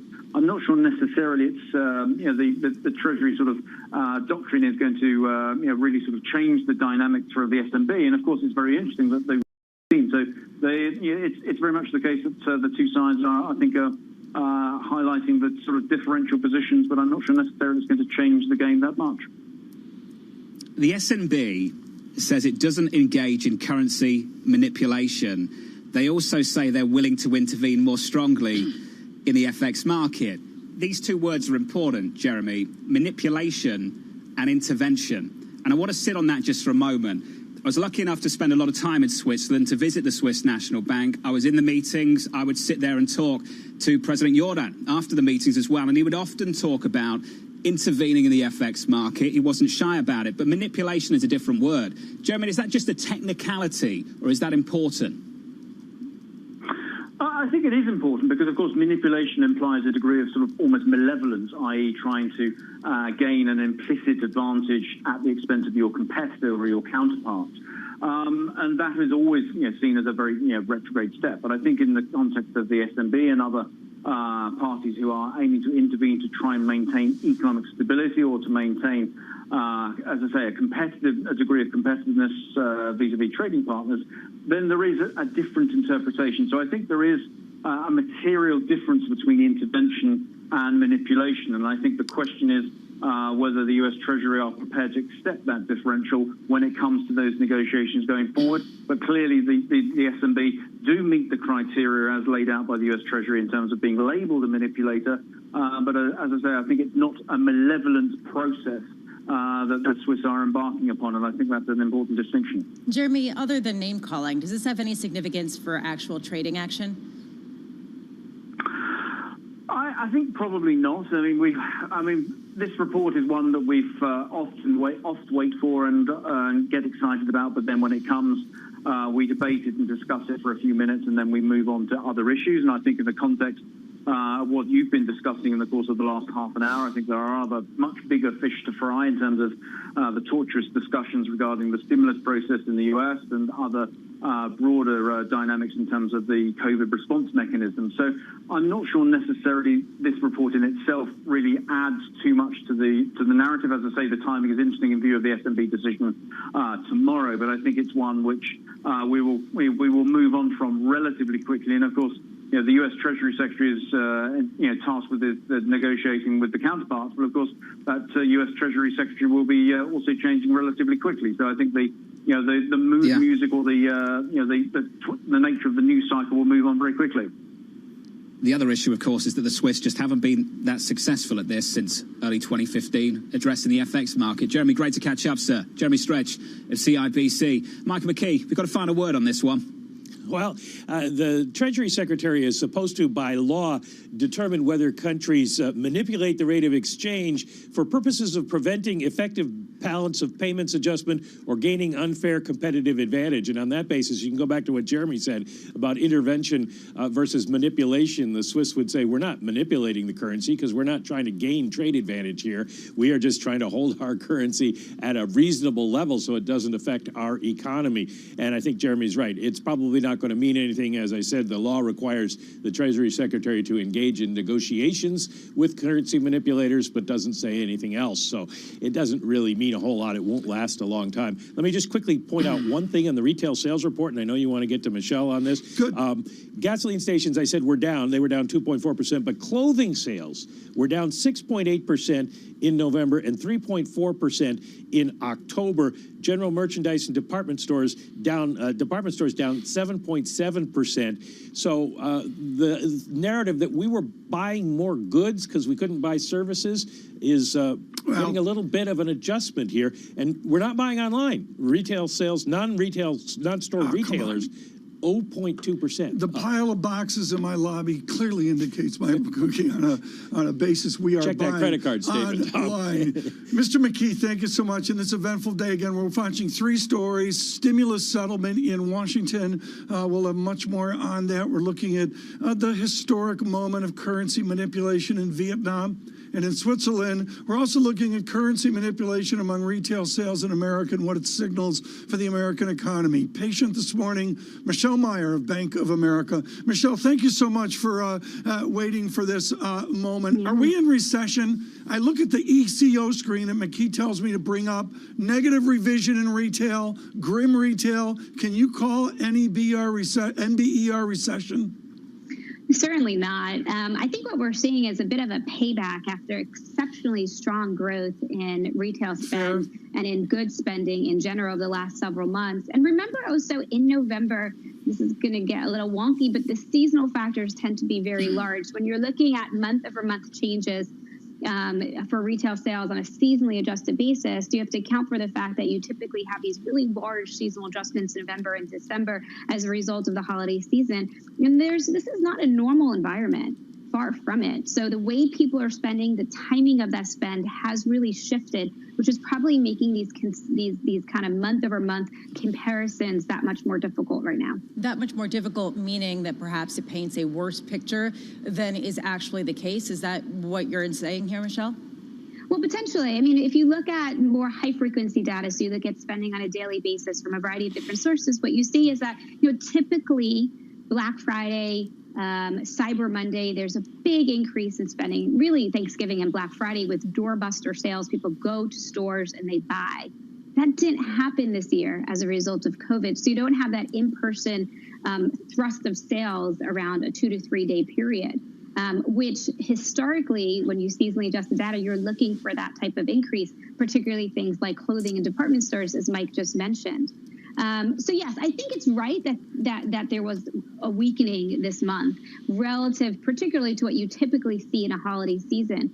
But again, part of that reflects these seasonal adjustments, and part of it reflects the fact that there was so much momentum heading into this period that some softening, isn't that surprising. Are you ready to pencil in a negative print for payrolls for December, Michelle? I don't think the data is quite pointing to that yet. We have to continue to monitor claims. I mean, the claims data looked weaker, realizing, again, the noise in the weekly data, but there has been some concerning signs for claims. Some of the other high-frequency data points that we monitor, so survey data, we monitor data on small businesses from Homebase and the like. It shows some softening, but certainly not a collapse. So I think it's very likely that relative to even the November weakening for jobs, we will see further softening in December, but it's not obvious yet that it will be a negative print. We have to just wait and see what the rest of the data shows up. Well, let's think about lessons learned over the last couple of months then, Michelle, and try and apply them to Q1, Q2 next year. The tailwind is obvious. The vaccinations have started. The headwinds are obvious. New York could be locked down within weeks. We're seeing the same thing in California and elsewhere across the United States. We've kind of got a case study on how this economy responds going into lockdown and coming back out, Michelle. What have you learned about that, and how are you applying that thinking to early next year? Sure. So it's a big deal. I mean, we shouldn't overlook the near-term challenges for the economies, which, again, the data is showing. And I think a lot of it does reflect the fact that the rise in COVID cases has been significant, and the responses from governments have been significant in terms of the restrictions. And that's playing and it's making, it's an impact in the data. But it's very, very different than in the spring. In the spring, when we had lockdowns, there was an extreme collapse of economic activity. This time around, there's a greater ability to navigate these restrictions. People can move back to a more virtual workforce. They can shift back to buying more online. There's a more dynamic economy, which I think is helping to buffer some of the pain. It doesn't stop it. There still is a softening, and we're only looking for 1% GDP growth in Q1. So we're forecasting this moderation in growth. But it's very different this time around in terms of those restrictions than it was back in the spring, given how the economy has been able to navigate it. If you're just joining us on Bloomberg Radio, on Bloomberg Television, Michelle Meyer of Bank of America Securities, head of all of U.S. economics. She'll continue with us. We're following not 3, but now 4 stories. Let me get to the quick one. Bitcoin, over $20,000. Extraordinary. It has been a moonshot. We'll have some more on that through the day as well. We have stimulus in Washington. We're going to have that on in a moment here. We're looking at retail sales with Michelle Myers and, of course, currency manipulation by Vietnam and Switzerland. What you need to know is yields are set higher here this morning with futures up 6, Dow futures up a fractional 14. Michelle Meyer, the oddity here are these huge swings of March, the huge recovery bounce, and some of the vectors here right now are a little bit uncertain. How does stimulus presumed affect your world? How does stimulus affect retail sales? Well, it has an extremely direct link through the consumer. When you think about the ability and the willingness of the consumer to spend, the extent that they're getting more money in through stimulus, they have a greater, ability to spend. Now, of course, with restrictions, with lockdowns, that limits how much they can engage in the economy, how much they can spend. They can't go to stores as much. They can't go to restaurants as much. They can buy a lot online. So it changes the composition of spend. But if stimulus is coming in, if funds are coming in, that supports the purchasing power of the consumer. And that was extremely clear back in the middle of April when stimulus funds first started to be distributed. Even with the economy still largely in lockdown, we saw consumer spending turn around as people went out and started to spend those stimulus funds. And then once the economy reopened, it unleashed quite a lot of spending. So it was much more extreme turns back in the spring from, economy that was essentially shut down to one that was, brought back to life very, very quickly and very, very abruptly in some ways because of that stimulus and because of the reopening.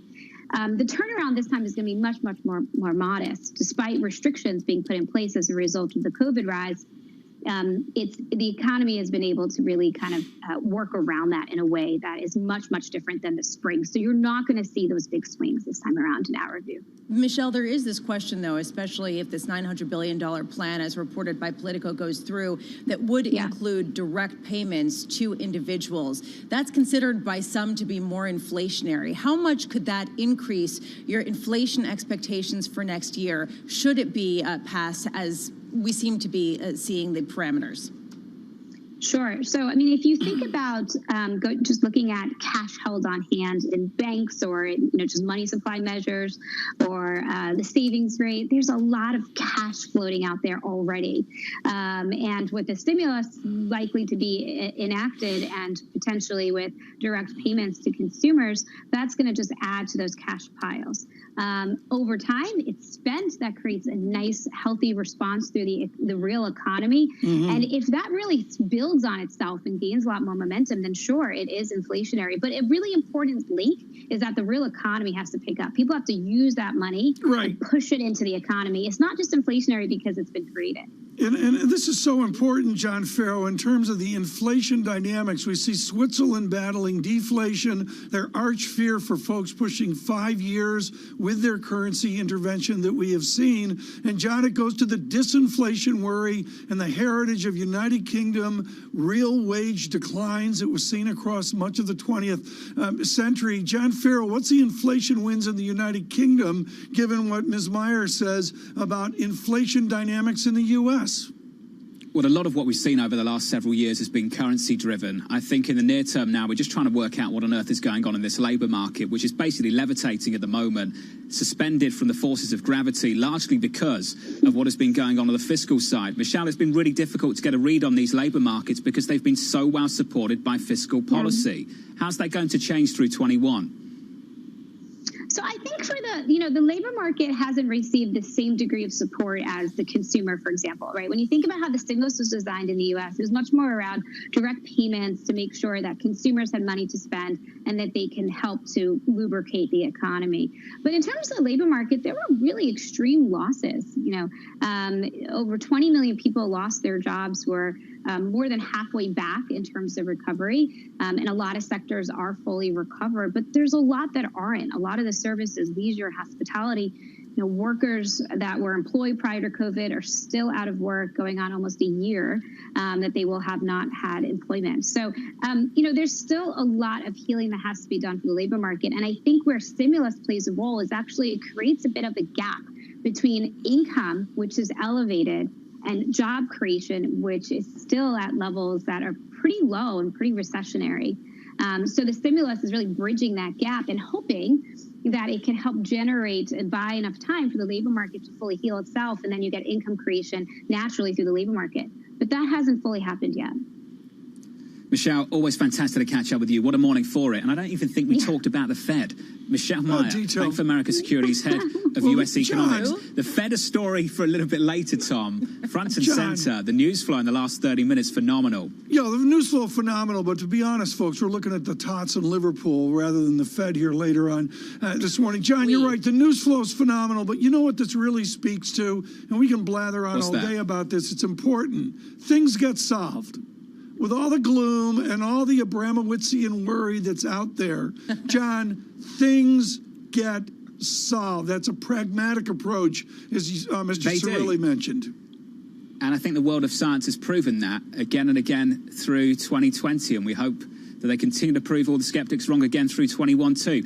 Speaking of the news flow in the last 1 hour, I'm talking to you, Lisa Abramovich. Speaking of the news flow in the last hour or so, I think for this market, the dominant story has to be the news coming out of Capitol Hill and the reporting not just from Politico, but also from the team over at Bloomberg, that top congressional leaders from both parties are close to agreement on a relief package worth a little less than $900 billion, which they hope to attach to crucial government spending legislation and pass by the end of the week. This according to a person familiar with the discussions. I understand that Henrietta Trace is with us now from Vader Partners. Henrietta, fantastic to catch up with you. Let's just start on your reaction to the reporting, which I'm sure you've read in the last 30 minutes. Good morning, guys. Yeah, thank you. I am very excited to obviously to see that there's been a breakthrough. I think we are on track to get this voted on in the House Thursday, in the Senate on Friday. Very positive news on the direct payments to individuals frame. That is obviously a huge boost to retail. We saw that in the spring when the original $1,200 per person checks went out. There's going to be an agreement on how much aid to provide to children there as well as adults. And that's really, I think, going to be an upside surprise for the markets today when that's released. Henrietta, how does a president-elect respond to this stimulus? Is it a one-off, or does he come right out and say, this is great, let's put it in, and we'll follow up with more action later? What is it? Absolutely follow up with more action later. H.R. 1 of a Biden administration will be another round of investment in the United States economy, whether that's via a bridge, aka another stimulus kind of component with UI or state and local aid, or if it is a rebuild moment. That's the way it's been framed to me by Biden campaign counsel. There's a bridge concept, which is more like a stimulus that we're seeing right now, and then a rebuild concept, which goes towards getting the unemployment rate down, specifically the permanently unemployed. The Democrats have long felt that the $1.6 trillion in deficit increases authorized by the 2017 tax bill are something that they can also deploy, and they want to focus it on infrastructure, in part due to the multiplier effect on job creation. And so that is going to be, I think, the single most realistic probability for legislative action under a Biden administration in the first or early second quarter of next year.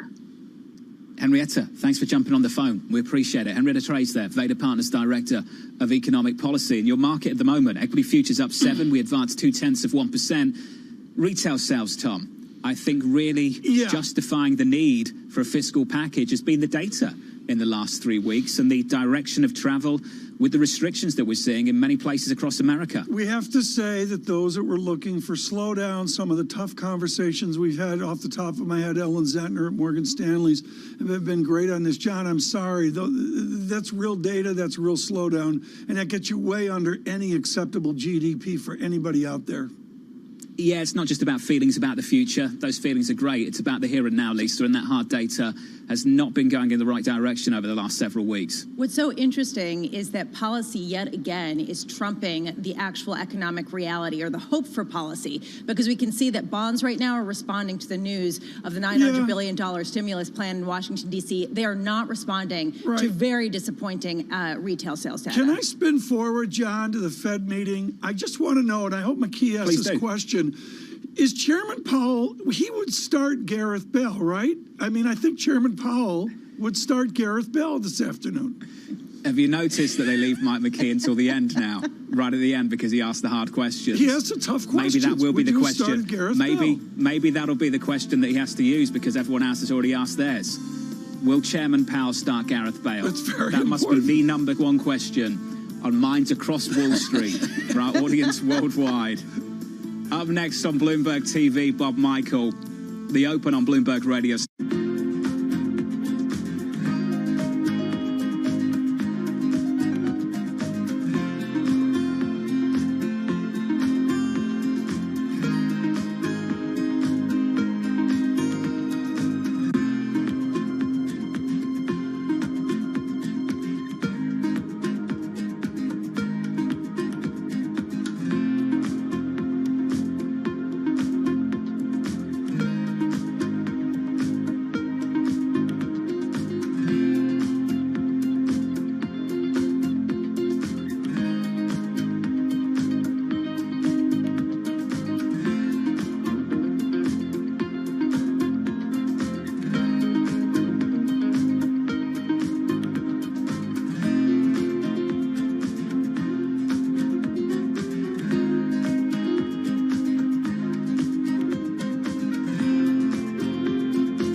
CPG history, their experience, and really how we might be able to combine together to really create this fantastic public company. And so we kind of got into the SPAC thing a little bit before it became such a hot method of going public.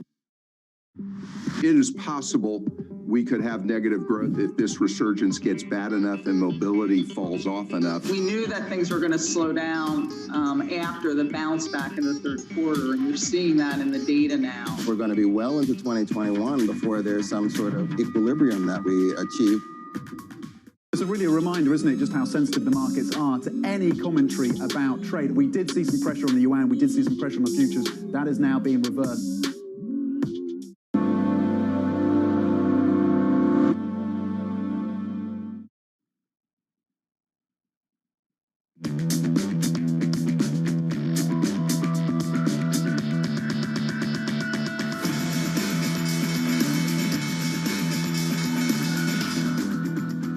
From New York and London, for our audience worldwide, good morning, good morning. The countdown to the open starts right now with equity futures up 0.2% on the S&P.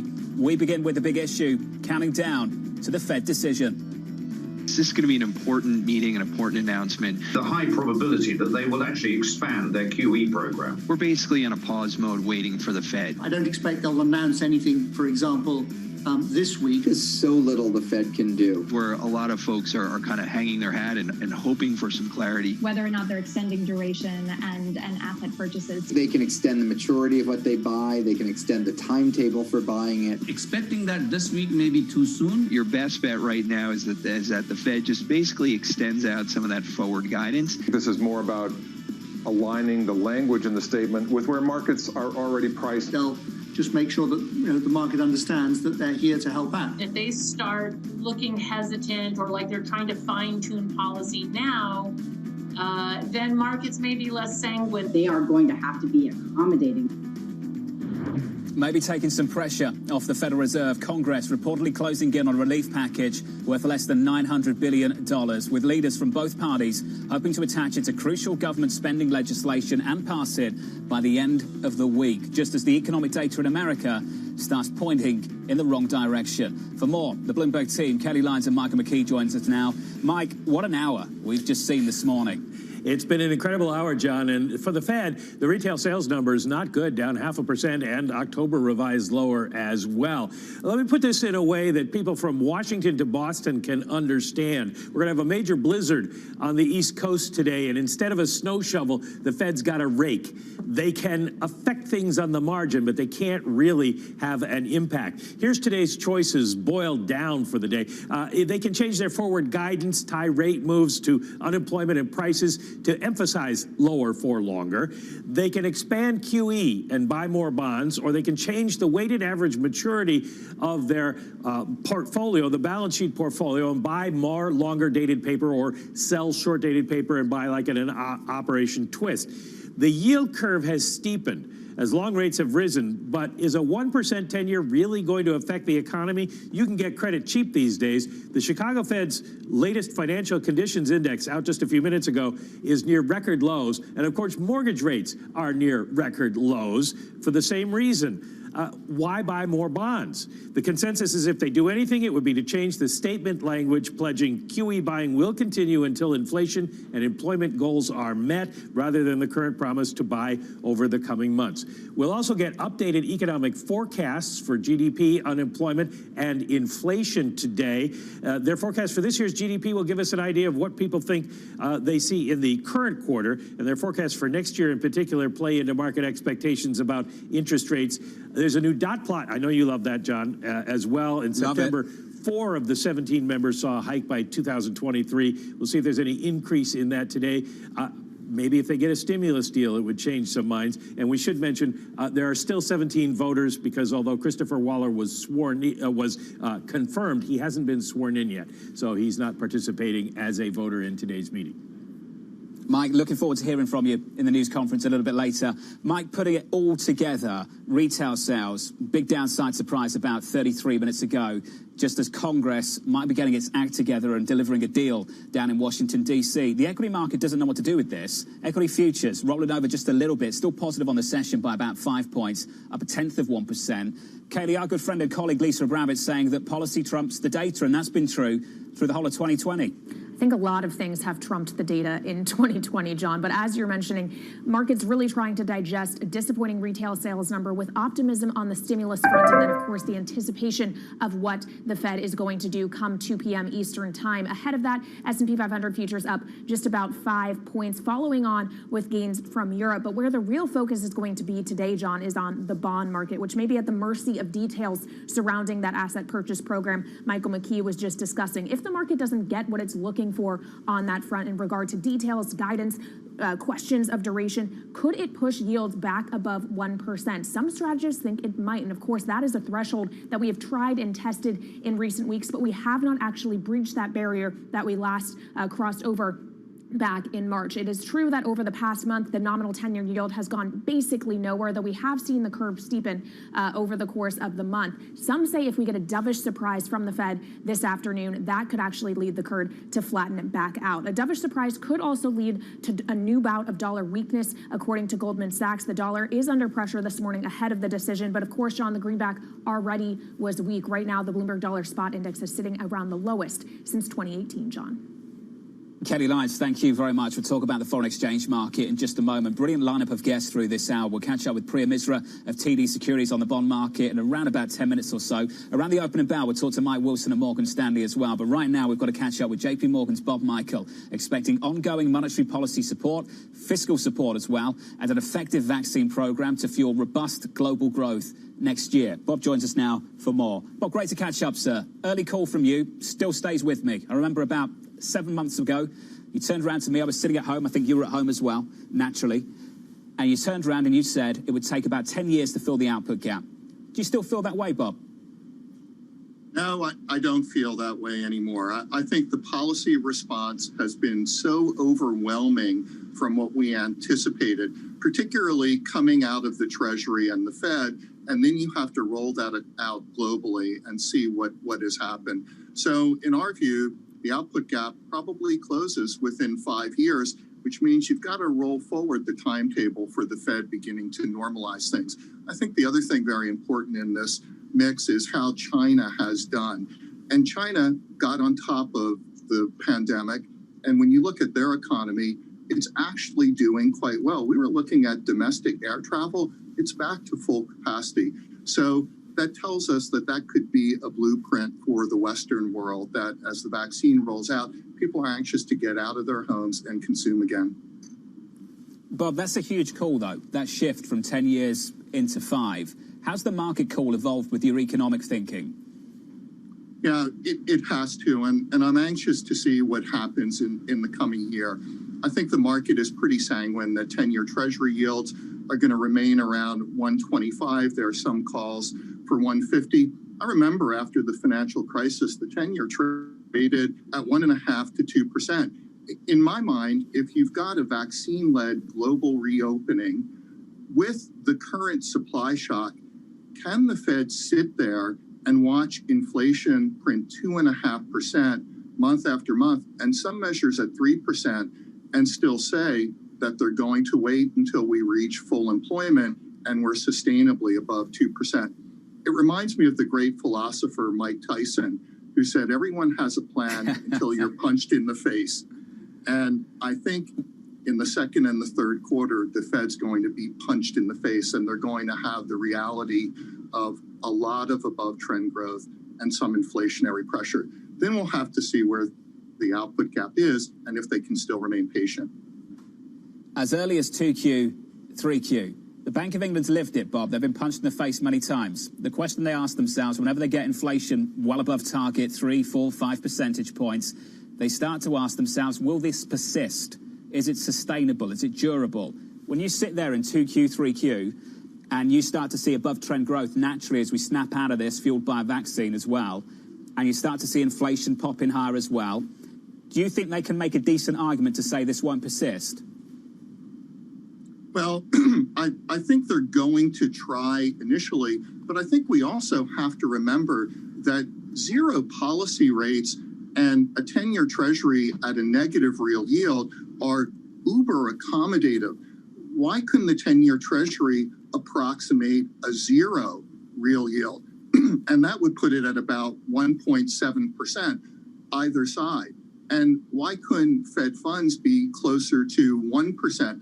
I think there's a lot of scope for them to begin the normalization process, but still have very accommodative monetary policy. I don't think they will. I think this Fed in particular, with Janet Yellen at the Treasury, will also try to remain very patient. But I do expect to see a return of the bond vigilantes, and we'll see exactly where the Fed draws the line on the 10-year Treasury. Well, Bob, if that's your base case, dare I call it a base case for the middle of next year, what does that mean for one of your overweights, which is emerging markets, local currency bonds? Well, it means a lot of things. It means that we do see a lot of growth. We particularly want to participate in emerging market currencies. We think, although they've done well recently, when you look back over the last couple of years, they've lagged a lot for many good reasons, the last one being the tariffs and the trade war. A new administration is likely to dial down the rhetoric, and that's one of the places where you still get very high real yields. Look, I don't think the Fed's just going to start to step aside, begin the tapering process, and start to raise rates. In our view, it's probably not until 2022 they start the tapering process. It's probably not until 2023 they start to raise rates. But I think they're going to be faced by bond market investors who are going to want to push rates higher, and they're going to have to step in.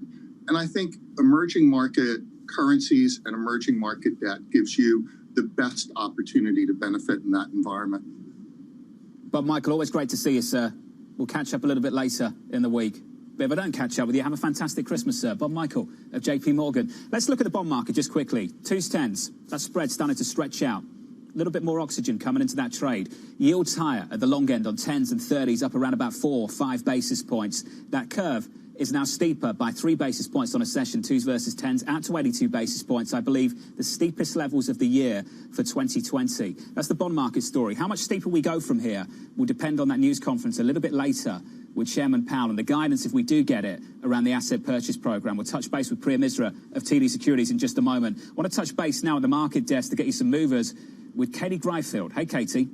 Hey, John. Well, plenty of analyst action to dig into this morning. Moderna is falling before the bell. That's after Morgan Stanley raised its price target, but still downgraded the stock ahead of the FDA's decision on its COVID-19 vaccine. That's the second downgrade for Moderna in 24 hours after Jefferies cut shares to hold yesterday, with analysts citing Moderna's 650% gain already this year. Now, as you can see, United is also down pre-market.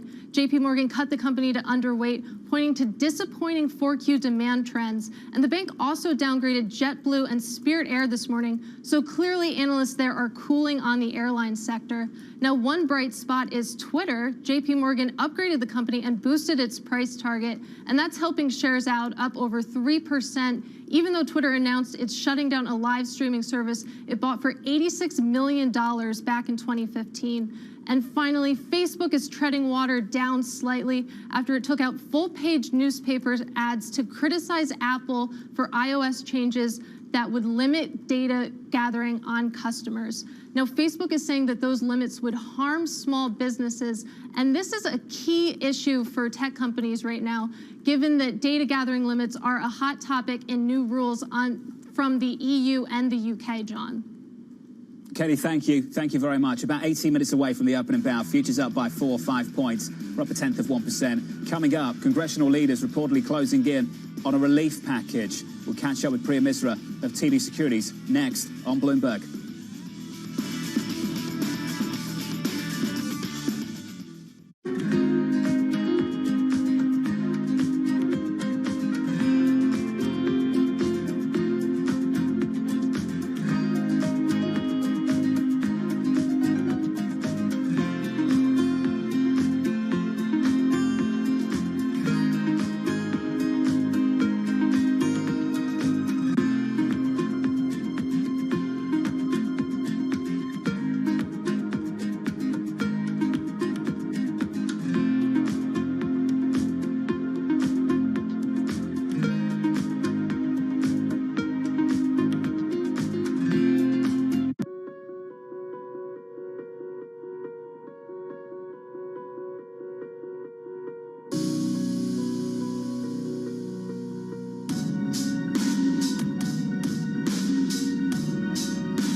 we explore the trends, investments, and competition of the European ETF industry. Join us on Bloomberg ETF IQ Europe.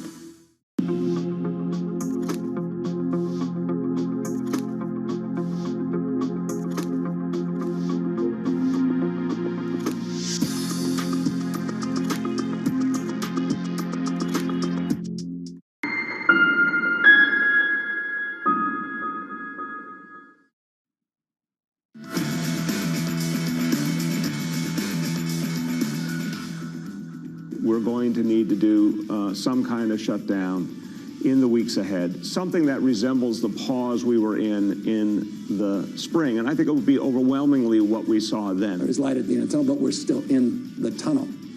And that means we're going through perhaps the most intense and urgent moment since the beginning of this pandemic. Fresh warnings from across the country, the pandemic worsening, but the outlook improving as the vaccines are rolled out with a second treatment from Moderna potentially just around the corner. And big news potentially down in D.C. as well. Lawmakers reportedly closing on a relief deal as early as today. We're not leaving here without a COVID package. The way forward, obviously, is to put aside the two things that are the most contentious on each side: liability protection and state and local. We need to pass COVID relief to help our fellow Americans get by until we eradicate this virus. We need to fully fund not only production of the vaccine, but its distribution as well. Joining us now in D.C., Kevin Cirilli. Kevin, how close are we? Inching closer, headlines crossing the Bloomberg terminal just within the last half hour that suggests that lawmakers are nearing a finalized compromise deal that would include fiscal stimulus relief checks for the underserved and underemployed. In addition to that, it would not include the significant allocations of funds that the Democrats have been calling for on the issue of aid for state and local governments. Now, this comes fresh off the heels of a series of meetings last evening, and let's pull up some of the reaction that we had from the last time we heard from Senate Majority Leader Mitch McConnell last evening at the conclusion of those meetings. And he says, quote, we are making significant progress and I'm optimistic we are going to be able to complete an understanding sometime soon. Meanwhile, Senator Dick Durbin, a member of Democratic leadership, a Democrat from Illinois, said that while the fight continues over these issues, speaking about aid for state and local governments, we must provide some emergency relief for the American people before we go home for the holidays. I bring this point up, Jonathan, because the first part of that statement underscores how a centrist like Senator Durbin was able to wrangle enough support, should this deal ultimately go through in the coming hours, away from the Democratic Socialists to build consensus. That is a major breakthrough at the end of an incredibly polarizing political year and on the cusp of an incoming administration that could be the roadmap forward in the months ahead for another round of fiscal support once President-elect Biden is sworn in. Kevin, stay close. We're getting closer. TD's Priya Misra saying the smaller stimulus package will likely be a fiscal drag in the new year. Priya joins us right now. Priya, what's more important down in D.C. today? These conversations that Kevin and I have been having since July, or the Federal Reserve? So I would say a $1 trillion type package, whether it's 748 or 908 billion, I think that's priced in. I mean, if we don't get a package, I think it's a very big deal. But I would say the market's pricing that in. So the Fed is much more important for the rates market, and I would argue for cross assets, because one of the big underpinnings of why we've had the risk rally is how low real rates have been. And if the Fed is not dovish enough today, if they don't extend weighted average maturity, I think those real rates are moving higher, and that's going to have repercussions across assets and across financial conditions in general. Priya, you've called it a day of reckoning. There is a difference between providing some form of guidance around the asset purchase program and disclosing a commitment to extending the average maturity of the bond buying program. Do you have a base case for one or the other? So we are actually calling for both. We're calling for qualitative guidance. This was very clear in the minutes that the Fed, I think, wants to prevent a taper tantrum. So explain to us what the reaction function is. Linking QE to the economic outcomes. I think that's great. That's a dovish sign. It'll get the hawks on board as well. But the qualitative guidance, how clear are they? If it's just reaching the dual mandate, that's a bit vague. So then I think the market needs a little bit more. So we're also calling for WAM extension. It is a close call. Do they have to do it right now? I think the messaging is easier right now. We've got near-term risks. We don't know how long that vaccine's going to, how long is it going to take for us to get herd immunity? And the Treasury market, I think, is actually screaming for action because long-end rates have been rising. And I would argue monetary policy is much more effective after the healthcare crisis is behind us, because that's when, low interest rates help. I can go buy a house. If I'm a business, I can actually invest at that point because I have more clarity about the future. So I think the Fed wants to commit to keeping rates accommodative here. I would add to that. I think the reaction function really kicks in, becomes more powerful when things get better, and they've committed to not stepping back in. So, Priya, talk to me about the price of the story at the moment. Yields are higher today. The curve is steep. We're up 3 basis points on 10s. How symmetrical is the risk around the 10-year yield at the moment? And what I mean by that, if we get what you expect, what happens to Treasury yields versus what would happen if we don't get what you expect? Right. So I don't think the market's pricing in as much of WAM extension. A lot of economists are looking for that qualitative guidance. I do think we're pricing in dovishness. So if we don't get WAM and we don't get that dovish reaction function or a clear link between QE and the economy, I think there'll be people calling for tapering next year. And then, that can actually result in a pretty big market reaction. But if we get the dovish guidance and we don't get the WAM extension, I think the 10-year can actually cross 1%, maybe not much more because we know the Fed sort of has that backstop in place. So you're right, it's a bit asymmetric. There's also a lot to unpack. We get the press conference, we get the statement, forecast. We'll put all of this together. I think the market's real rates, I think, are absolutely pricing in dovishness. Hard to disentangle how much WAM extension versus, like dovish guidance. But some dovishness is priced in, but it's not as much as we're calling for. So if you actually get what we're calling for, WAM extension, I actually think rates can head lower because then it seems like all that supply that's coming in, the Fed is a buyer and is a marginal buyer out there. How low, Priya? I think 75 basis points. I don't think the Fed necessarily needs rates low. I think we just need that certainty that we're not getting to 1.5 all that quickly, that a taper tantrum is not right around the corner. Priya, wonderful to catch up, as always. You. Enjoy the Christmas holidays. Thanks for everything this year as well. Priya Misra of TD Securities, thank you. Coming up, the analyst action you need to know. That'll be next in our morning calls. And then round the opening bell we go with Morgan Stanley's Mike Wilson weighing in on the consensus trade for 2021. A man who was early and certainly was not consensus 6 months ago. This is Bloomberg.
The opening bell about 5.5 minutes away in New York City, with equity futures almost unchanged now on the S&P, up around about 4 points. We advance about 0.1%. Let's get you some morning calls. Some of the calls from the analyst community this morning. First up, Piper Sandler raising its price target on Citi up to $68 with an overweight rating. The analyst calling shares undervalued and attractive heading into the next year, with earnings visibility improving. That stock is up by about 1%. Your second call from Stifel downgrading Etsy to a hold, a 170 price target. The analyst seeing limited room for upside following the stock's massive 460% rally from the March low. Unreal. That stock down by about 2% going into the cash open. And your third and final call, it comes from RBC, upgrading Palo Alto to an outperform with a street high 380 price target. The analyst growing increasingly optimistic on the company's growth prospects following recent cyber attacks. There are three of the calls going into the open. Around the open, Morgan Stanley's Mike Wilson saying, don't fight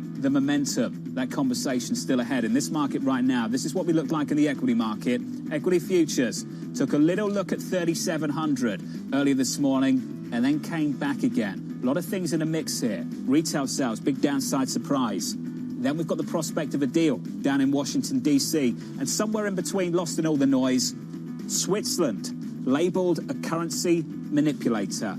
For a brief moment, the FX market listened, and then it didn't. And Switzerland said they don't manipulate their currency, but they're ready to intervene.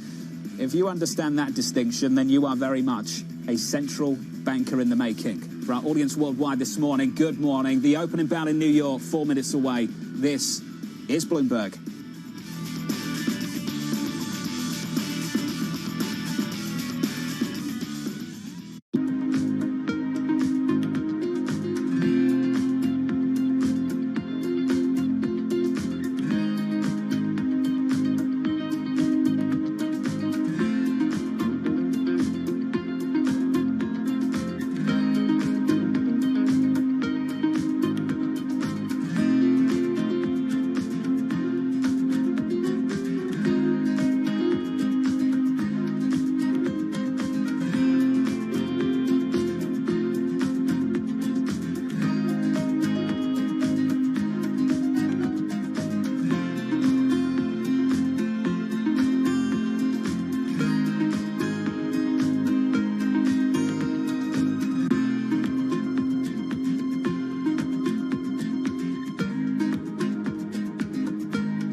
Once it goes into this plant, it's heated up very quickly to 600 or so degrees. It basically carbonizes it, turns it into a carbon-rich material.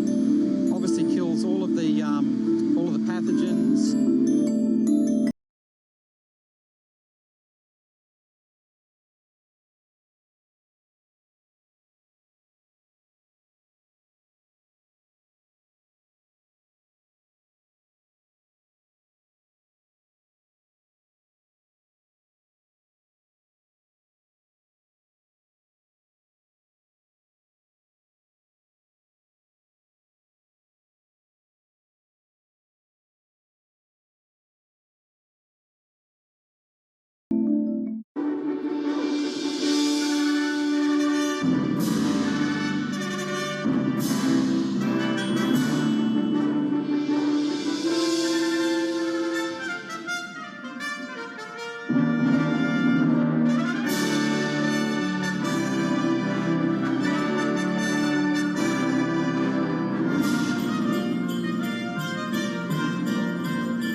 I think what we've seen during this period of time is that communicating via video is not a fad. We are using it in all aspects of our lives, for work, for learning, for communicating, for staying in touch. This is a market that over the past few weeks has made it clear it wants to go higher. It got a little spooked by the idea that geopolitical tensions are rising.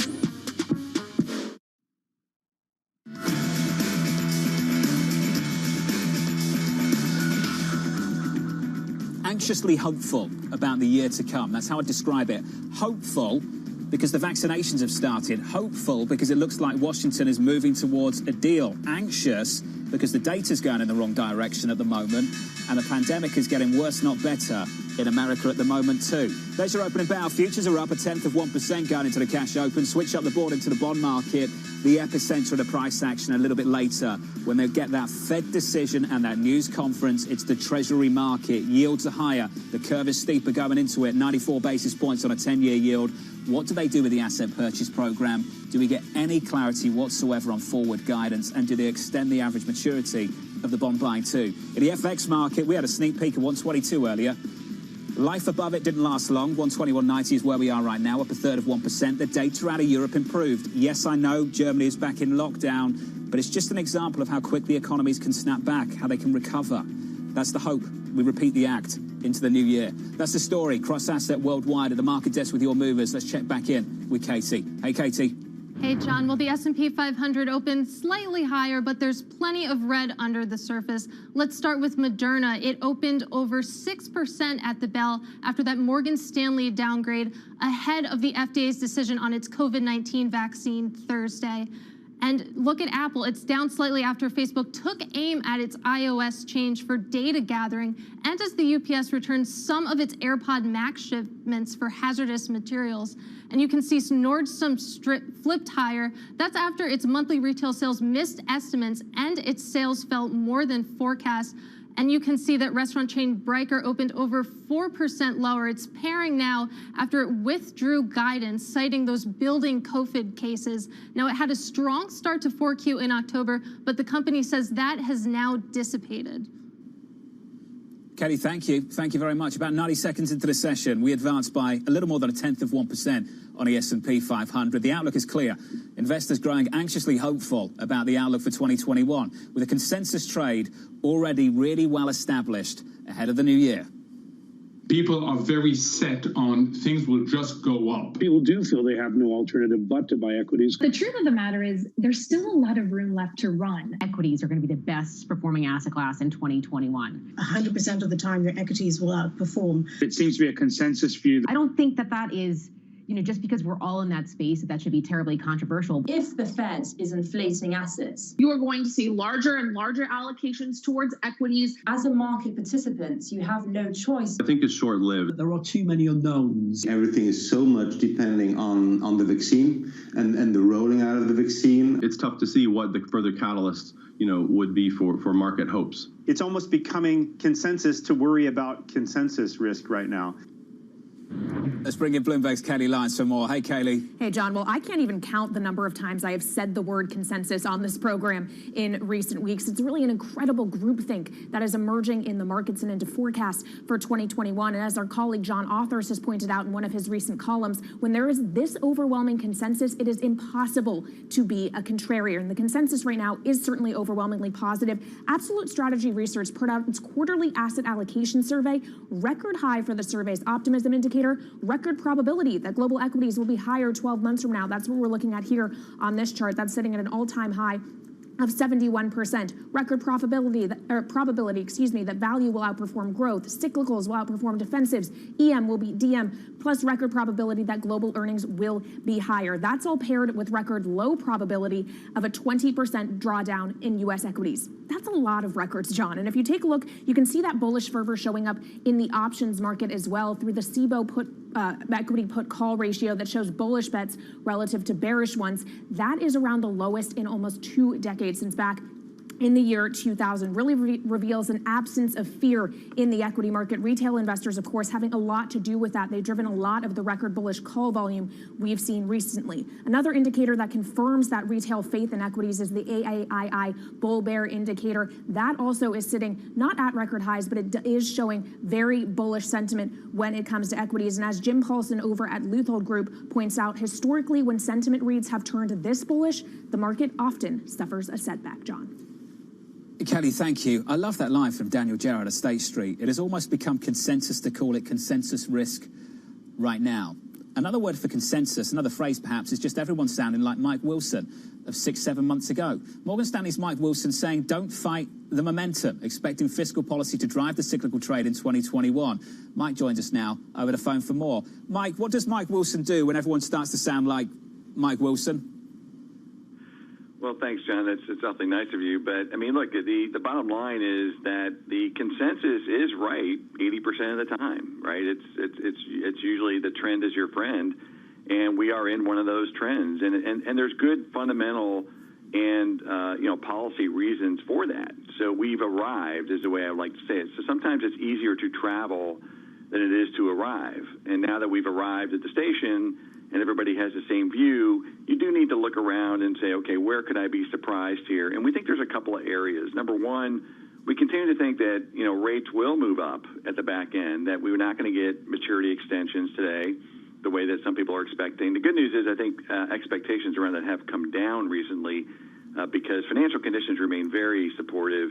It does look like we're going to get some fiscal support, which is something the Fed has been looking at. So there's really no need to do maturity extensions at this time. But that could be something that allows back-end rates to move up, which will put pressure on valuations early next year. The other thing I would say is that, we are still looking at probably some sort of an air pocket with respect to demand trends in the first quarter as we, finish up the second wave of this virus, the vaccine gets distributed. There'll be some disappointments. And so, look, the way we're trying to navigate this, John, is, we're moving from kind of the initial move off the lows in the new bull market. Everything works. We're seeing the rotations towards the things that we've been favoring, small caps, cyclicals. We think that's a real trend. And that's a new trend, by the way, and consensus is moving into that area. But this is a new trend, right, John? So we're trying to follow the new trends. And that was the point of our note this past couple of weeks. Don't fight the momentum, not so much on the overall market, but in these new trends. And my sense is people are still fighting the new trends in the cyclicals, small caps, and the things that are more economically sensitive. Mike, if you can flesh that out a little bit more, please do, because the note was a little longer than the comment you just made there, and I want to give it a little bit of time. You wrote that momentum begets momentum, and as I went through the note, it was exploring where that momentum was heading to, where it was building, Mike. Can you build on that a little bit more? Yeah, it's pretty simple in its construct, but there's a lot of work that went into it with respect to trying